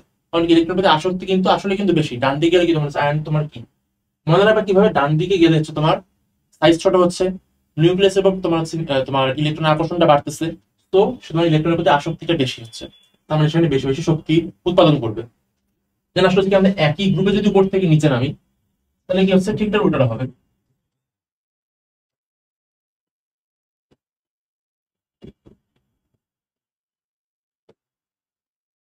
এখানে কি হচ্ছে আমাদের যখন উপর থেকে নিচে নামতেছে তখন হচ্ছে কি আমাদের নিচের মৌলিতে কিন্তু আকর্ষণটা আমাদের তুলনামূলক কম নিউক্লিয়াসের। তার মানে এখানে যদি আমরা ইলেকট্রন দেই, এটা কিন্তু সহজে কিন্তু বাইন্ড হতে পারবে না, কারণ কি নিউক্লিয়াস এবং ইলেকট্রনের মধ্যে আকর্ষণটা কিন্তু অনেক কম। আকর্ষণ কম হলে ইলেকট্রন সহজে আমরা এন্ট্রি করতে পারবো। তো এখানে হচ্ছে ইলেকট্রন বেশি পরিমাণ, সরি এখানে তোমার নিউক্লিয়াস বেশি বেশি শক্তি তৈরিও করতে পারবে না। এই কারণে বলা হচ্ছে কি উপর থেকে নিচে গেলে আমাদের আর ইলেকট্রন শক্তিটা হচ্ছে কমে যায়। ব্যাখ্যাটা কি হবে, পরে তোমার নিউক্লিয়াসের আকারটা হচ্ছে নিউক্লিয়াসের সাথে ইলেকট্রনের আকর্ষণ বলটা বেশি থাকে, নিচে গেলে হচ্ছে কি দূরত্ব বাড়তেছে, সো হচ্ছে নিউক্লিয়াসের উপর ইলেকট্রনের আকর্ষণ বলটা তুলনামূলক কম। কম হওয়া হচ্ছে সহজে ইলেকট্রন প্রবেশ করতে পারে না, ইলেকট্রন প্রবেশ করাতে পারি না, তাই আমরা সেরকম শক্তিও পাই না। তো এই জন্য উপর থেকে নিচে গেলে আমাদের ইলেকট্রন আসক্তিটা কমে যায়। এরপর কি বলছে, নন মেটাল যে সকল গ্যাস আছে, সরি নন মেটাল যে সকল পদার্থ আছে এদের ক্ষেত্রে কিন্তু আমাদের ইলেকট্রন আসক্তিটা বেশি থাকে। মানে অধাতু যারা, অধাতু কিন্তু অলওয়েজ ইলেকট্রন গ্রহণ করতে চায়, তো অধাতুর মধ্যে ইলেকট্রন আসক্তিটা বেশি থাকে। কিন্তু সবচেয়ে বেশি কার থাকে, হ্যালোজেন গ্যাস, মানে যারা গ্রুপ 17 এদের ক্ষেত্রে কিন্তু হাইয়েস্ট থাকে। তাহলে এমসিকিউ আসতে পারে যে হাইয়েস্ট ইলেকট্রন আসক্তি, ইলেকট্রন অ্যাফিনিটি কাদের ক্ষেত্রে দেখা যায়, সেটা কিন্তু আমরা এই গ্রুপ 17 বা হ্যালোজেনের ক্ষেত্রে দেখতে পাই। আর নোবেল গ্যাসটা কি, সেটা হচ্ছে গ্রুপ 18। একটু আগে বলছি নোবেল গ্যাসে না আছে আয়নিকরণ শক্তি, না আছে ইলেকট্রন আসক্তি। এরপর হচ্ছে আপনাদের তড়িৎ ঋণাত্মকতা। মনে রাখবেন তড়িৎ ঋণাত্মকতা জিনিসটা আমরা কোথায় দেখতে পাই, এটা হচ্ছে আমরা সমযোজী যৌগ।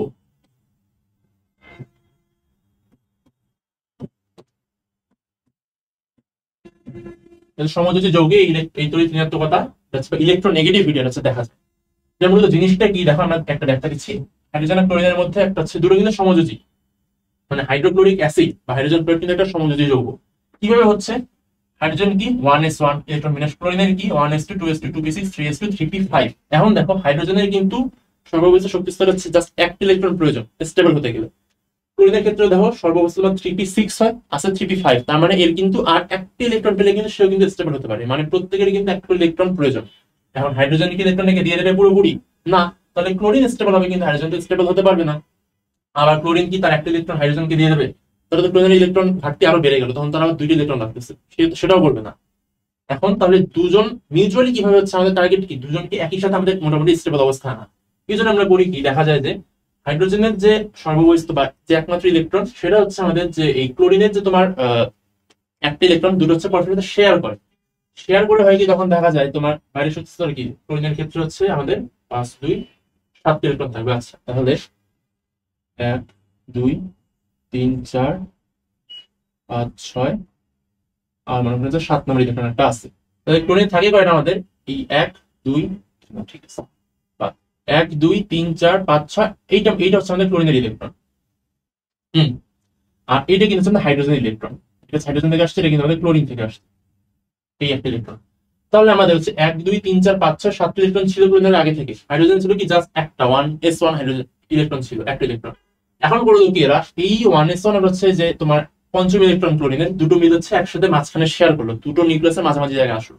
এখন হলো কি দেখো, এই দুটো ইলেকট্রন কিন্তু একসাথে তোমার দুই নিউক্লিয়াসে কিন্তু শেয়ার করবে, দুই মৌল কিন্তু শেয়ার করবে। যেমন তাহলে হতো কি আমাদের ক্লোরিনের ক্ষেত্রে কি হচ্ছে, 1 2 3 4 5 6 7 8, ক্লোরিন তাহলে তোমার 3s2 3p6 মোটামুটি কিন্তু হয়ে গেল, সে কিন্তু স্টেবল হলো।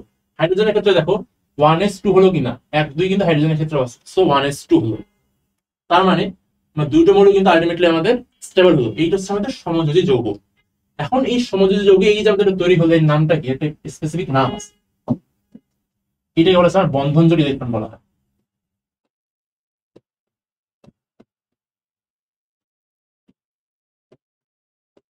একে আমরা বলি বন্ধন জোড় ইলেকট্রন। তো বন্ধন জোড় ইলেকট্রনটা হচ্ছে আমরা তড়িৎ করার জন্য ইম্পর্টেন্ট, ইলেকট্রোনেগেটিভিটির জন্য এই ইলেকট্রনটা ইম্পর্টেন্ট, বন্ধন জোড় ইলেকট্রন। তো বন্ধন জোড় এই তড়িৎ জিনিসটা কি, সমযোজী যৌগে নিউক্লিয়াস কর্তৃক বন্ধনজন ইলেকট্রনকে নিজের দিকে আকর্ষণ করার প্রবণতাটাকে বলা হয় তড়িৎ ঋণাত্মকতা। তার মানে এই ইলেকট্রনের উপর ক্লোরিনের নিউক্লিয়াস একটা আকর্ষণ করবে, হাইড্রোজেনের নিউক্লিয়াস একটা আকর্ষণ করবে, তাহলে এই আকর্ষণ বলটাকে আমরা বলবো কি তড়িৎ ঋণাত্মকতা। এখন কারো বেশি হবে কারো কম হবে, এটা হচ্ছে ম্যাটার করে। তাহলে কি বলতেছে, এই বন্ধনজন ইলেকট্রনকে নিউক্লিয়াস কর্তৃক নিজের দিকে আকর্ষণ করার প্রবণতাটাকে বলা হয় তড়িৎ ঋণাত্মকতা, যা দেখা যায় শুধুমাত্র সমযোজী যৌগের ক্ষেত্রে এটি দেখা যায়। এখন তো পর্যায়িত ধর্মের মধ্যে আসলে কি হচ্ছে, একই পর্যায়ে যদি আমরা যাই, একই কিন্তু পর্যায়, তার মানে হচ্ছে বড় থেকে ছোট হবে, বামে বড় ডানে ছোট।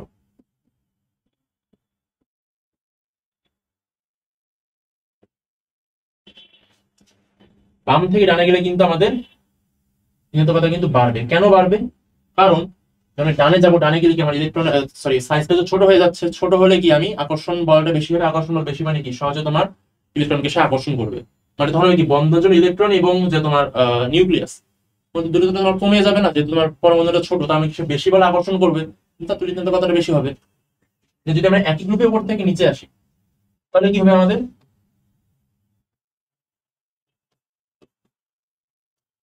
এখানে হচ্ছে উপর থেকে নিচে নামলে তোমার কি সাইজটা বড় হচ্ছে, সাইজ বড় হওয়া মানে কি তোমার হচ্ছে এখানে আকর্ষণ বলটা কিন্তু কম থাকবে, উপরে কিন্তু আকর্ষণ বল বেশি থাকতেছে যেহেতু ছোট, নিচে কিন্তু আকর্ষণ বলটা কম থাকতেছে কারণ সাইজটা হচ্ছে বড়। বড় মানে কি সে কম বলে আকর্ষণ করবে কিন্তু এই বন্ধনজোড় ইলেকট্রনকে, তাই তার ক্ষেত্রে তড়িৎ ঋণাত্মকতা আমাদের কমে যাবে।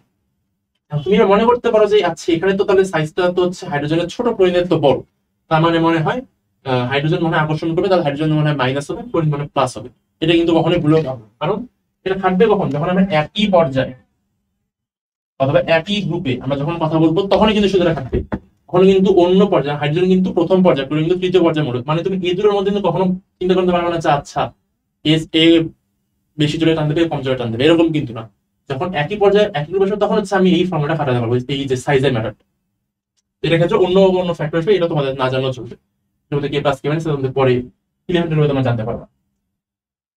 এরপর আসলে হচ্ছে আমাদের কিছু স্পেসিফিক কয়েকটা, এখন পর্যায় সারণী মোটামুটি ধর্ম আমাদের শেষ, ধর্ম আমাদের ডান, এখন আমরা কিছু স্পেসিফিক গ্রুপ পড়ো, তাহলে মোটামুটি আমাদের পড়া শেষ। একটা ছিল কি আমাদের ক্ষার ধাতু বা অ্যালকালাই মেটাল। এটা কি গ্রুপ 1 এর ধাতুকে হচ্ছে বলা হয় ক্ষার ধাতু বা অ্যালকালাই মেটাল এক্সেপ্ট হাইড্রোজেন। আমি একটু আগে বলছি হাইড্রোজেন একটা কিন্তু এরর ছিল আধুনিক পর্যায় সারণীতে, যে হাইড্রোজেন নরমালি কিন্তু 1s1 হয় জন্য কিন্তু সে 1 নম্বর গ্রুপে জায়গা পেয়েছে, কিন্তু বাদ বাকি কিন্তু কোনো ধর্ম গ্রুপ 1 এর অন্য কারোর সাথে কিন্তু মেলে না, কারণ কি এটা হচ্ছে একটা তীব্র ক্ষার ধাতু বা তীব্র তড়িৎ ধনাত্মক ধাতু। যেমন কি আছে lithium, sodium, potassium, rubidium, caesium এবং ফ্রান্সিয়াম। এটা তো মনে রাখবা কিভাবে, ছন্দ ছিল মনে তোমরা সবাই জানো মোটামুটি, রিনাকে রুবি সাজাবে ফ্রান্স।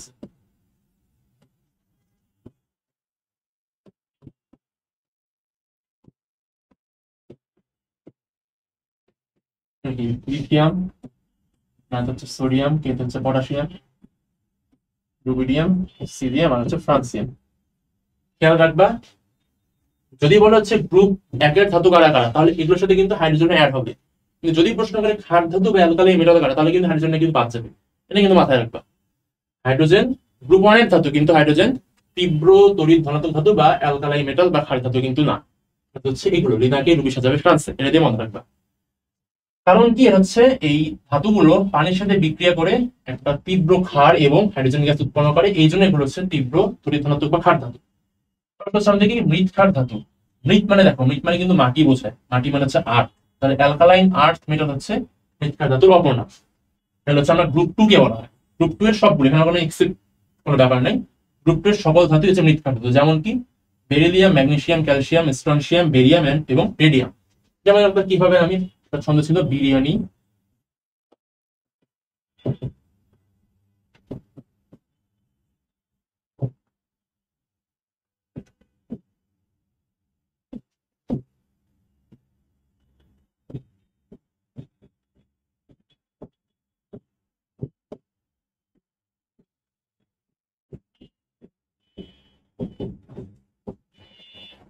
হচ্ছে বিরিয়ানি মোগলাই কাবাব সরিয়ে বাটিতে রাখো। তো মানে কি হচ্ছে, একটা জায়গায় বিরিয়ানি মোগলাই কাবাব রাখা আছে, সেটা আমি সরিয়ে একটা বাটিতে রাখতে বলতেছি। এক জায়গায় তো ছড়ানো ছিল, আমি জাস্ট ছড়াইছি রাখার জিনিস আমি বাড়িতে রাখতে বলছি, যেটা হচ্ছে মনে রাখার জন্য আর কি। বিরিয়ানি মোগলাই কাবাব সরিয়ে বাড়িতে রাখো, কি হচ্ছে বিরিয়ানি হচ্ছে বেরিলিয়াম, মোগলাইতে ম্যাগনেসিয়াম, কাবাব হচ্ছে ক্যালসিয়াম, সরিয়ে হচ্ছে স্ট্রনসিয়াম, বাটি মানে হচ্ছে বেরিয়াম, আর হচ্ছে রেডিয়াম। তাহলে এগুলো হচ্ছে আমাদের মৃৎক্ষার ধাতু, অ্যালকালাইন আর্থ মেটাল। এগুলো প্রায় সেম, পানির সাথে বিক্রিয়া করে এটা ক্ষারক তৈরি করে এবং আমাদের হচ্ছে গ্যাস, হাইড্রোজেন গ্যাস তৈরি করে। তাহলে পার্থক্যটা কি এই দুটোর মধ্যে? এটা ক্ষার তৈরি করে, নরমাল হচ্ছে ক্ষারক তৈরি করে। ক্ষারক এটা তোমার আগে আমি ক্লাস নিচ্ছি, ওটা দেখে নিও। আর এছাড়া কি এগুলো হচ্ছে মাটিতে পাওয়া যায়, এটা হচ্ছে মাটিতে না, এটা হচ্ছে অন্য কোথাও পাওয়া যায়।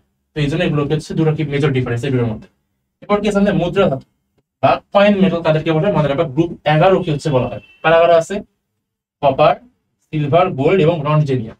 এর মধ্যে যে প্রথম তিনটা, কপার মানে কি তামা, আর্জেন্টাম মানে হচ্ছে সিলভার, অরাম মানে হচ্ছে গোল্ড।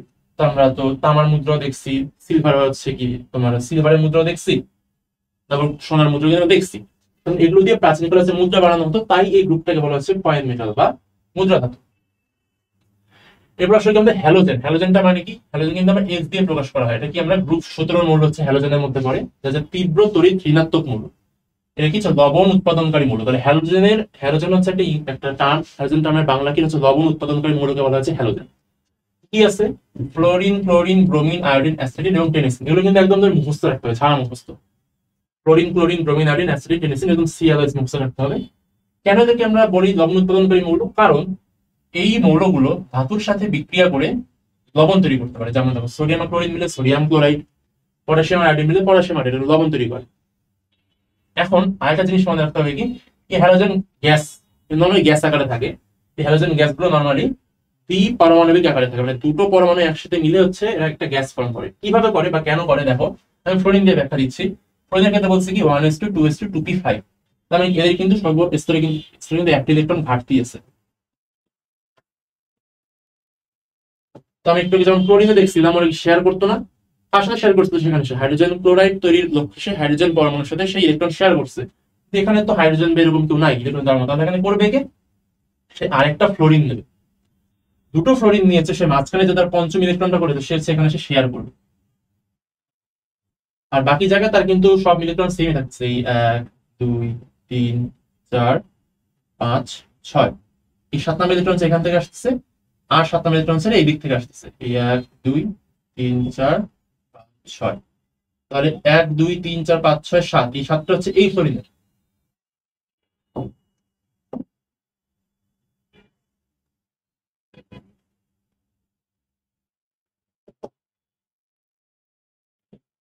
জাস্ট বোঝানোর জন্য যে ইলেকট্রন কিন্তু এই ফ্লোরিনের, ইলেকট্রন ওই ফ্লোরিনের, দুটো শেয়ার করে হলে কি এখন দেখো প্রত্যেকটা কিন্তু 8টা ইলেকট্রন হয়ে গেছে, মানে কিন্তু এরা একটা স্টেবল অবস্থায় চলে গেল। এই জন্য দেখা যায় এই স্টেবল অবস্থা গঠনের লক্ষ্যে এই সকল হ্যালোজেন, জাস্ট ফ্লোরিন না, ক্লোরিন, ব্রোমিন, আয়োডিন সবাই এরা কিন্তু মোটামুটি তোমার কি বলবো, এরা হচ্ছে দ্বিপারমাণবিক আকারে অবস্থান করে।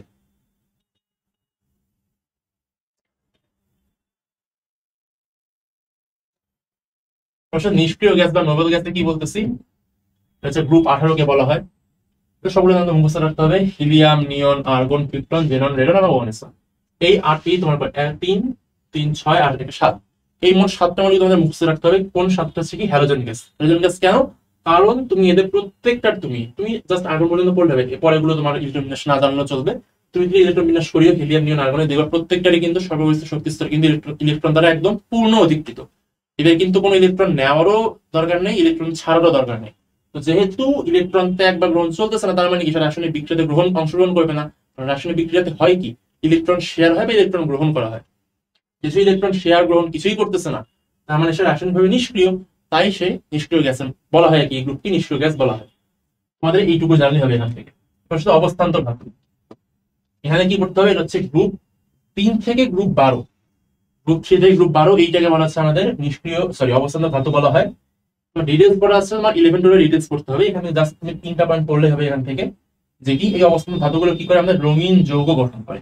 কি করে? রঙিন যৌগ, কি জটিল যৌগ গঠন করে। আমরা যে এই যে লিখি sodium chloride, sodium bromide, calcium carbonate, calcium bicarbonate, বিভিন্ন যৌগ লিখি, সব কিন্তু সিম্পল যৌগ।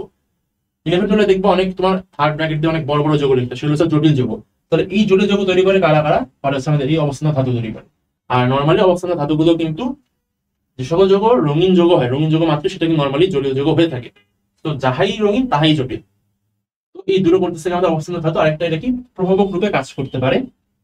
যেমন তোমরা জৈব যৌগে খেলে দেখবা যে কপার, নিকেল, এগুলো সবাই কিন্তু অবস্থান্তর ধাতু।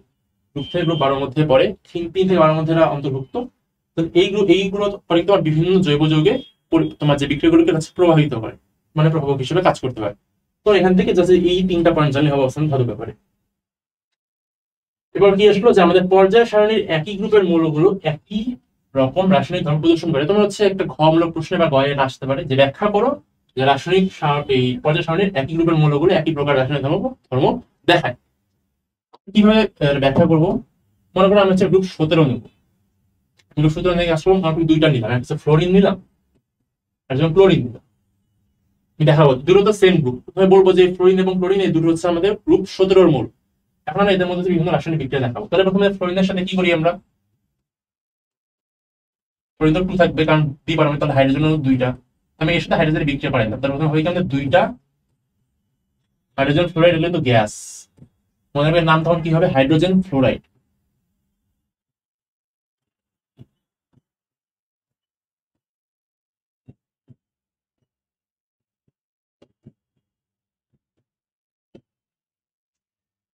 তাহলে সেরকম সেরকম কি হয় কি chlorine Cl2 plus H2 is equal to 2HCl। এবার হবে কি আমাদের হাইড্রোজেন ক্লোরাইড হবে, কিন্তু হাইড্রোক্লোরিক অ্যাসিড কিন্তু আমরা বলতে পারবো না, কিন্তু গ্যাস। গ্যাস হলে কিন্তু সেখানে অ্যাসিড হতে পারে না, অ্যাসিড হতে গেলে সে অ্যাকুয়াস হতে হবে। এটা হচ্ছে আমাদের হাইড্রোজেন ক্লোরাইড, নামটা লিখলাম না। এটা হচ্ছে 1 নম্বর বিক্রিয়া। এই বিক্রিয়া এখানে সেম আছে। এবার আসলে 2 নম্বর বিক্রিয়া আসি আমরা। এটা কি বলতেছে যে এই 2HF বা তুমি HF লিখতে পারো, সমস্যা নেই কোনো। হাইড্রোজেন ফ্লোরাইড গ্যাস প্লাস যদি সেটা পানির সাথে বিক্রিয়া করে সেটা হাইড্রোফ্লোরিক অ্যাসিড তৈরি করবে, কারণ সে এখন অ্যাকুয়াস হয়ে গেল। আগে সে ছিল হচ্ছে গ্যাস, গ্যাস থেকে সে অ্যাকুয়াস হয়ে গেল, তার মানে কি সেটা অ্যাসিড হয়ে গেল।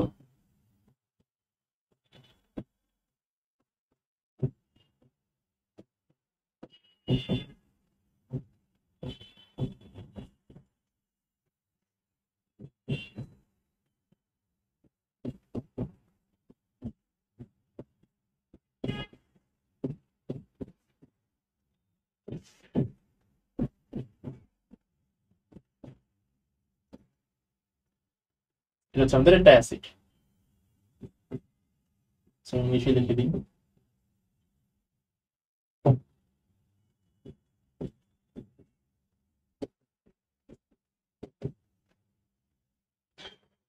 এটা 2 নম্বর বিক্রিয়া গেল। তারপর 3 নম্বর বিক্রিয়া আমি কি দেখাবো?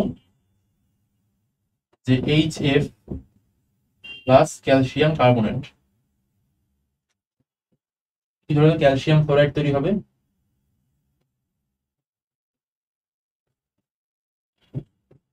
Plus H2O plus CO2। কারণ এটা গ্যাস হিসেবে উপরে উঠে যাবে, কার্বন ডাইঅক্সাইড গ্যাস, তাহলে সে উপরে উঠবে। সেম এটার ক্ষেত্রেও যে HCl প্লাস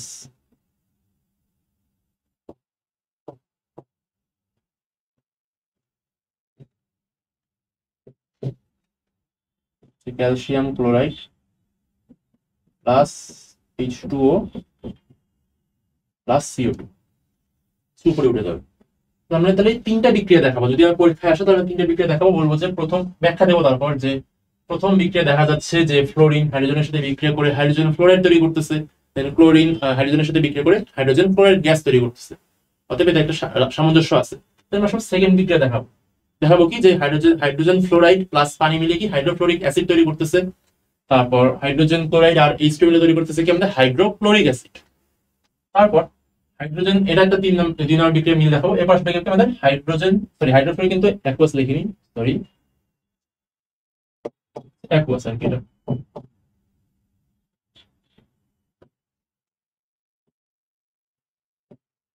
এই hydrofluoric acid plus calcium carbonate মানে চুনা পাথর প্লাস হাইড্রোফ্লোরিক অ্যাসিড মিলে তৈরি করবে কি ক্যালসিয়াম ফ্লোরাইড H2 এবং CO2, মানে CO2 হচ্ছে বাতাসে উড়ে যাবে।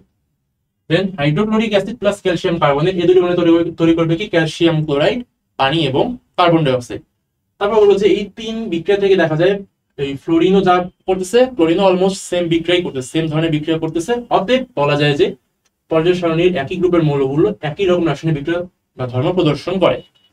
এভাবে লিখে দেবে, তাহলে তোমার মোটামুটি তোমার ক্ষয়ের জন্য আর কি হয়ে যাবে মোর দেন। তো মনে হয় আমাদের এখানেই শেষ। তো এর মধ্যে দিয়ে আমাদের এই চতুর্থ চ্যাপ্টারটা মোটামুটি শেষ হয়ে গেল। আশা করি তোমাদের বেসিক মোটামুটি ক্লিয়ার করতে পারছি। দেখা হবে নতুন কোনো ভিডিওতে। খোদা হাফেজ।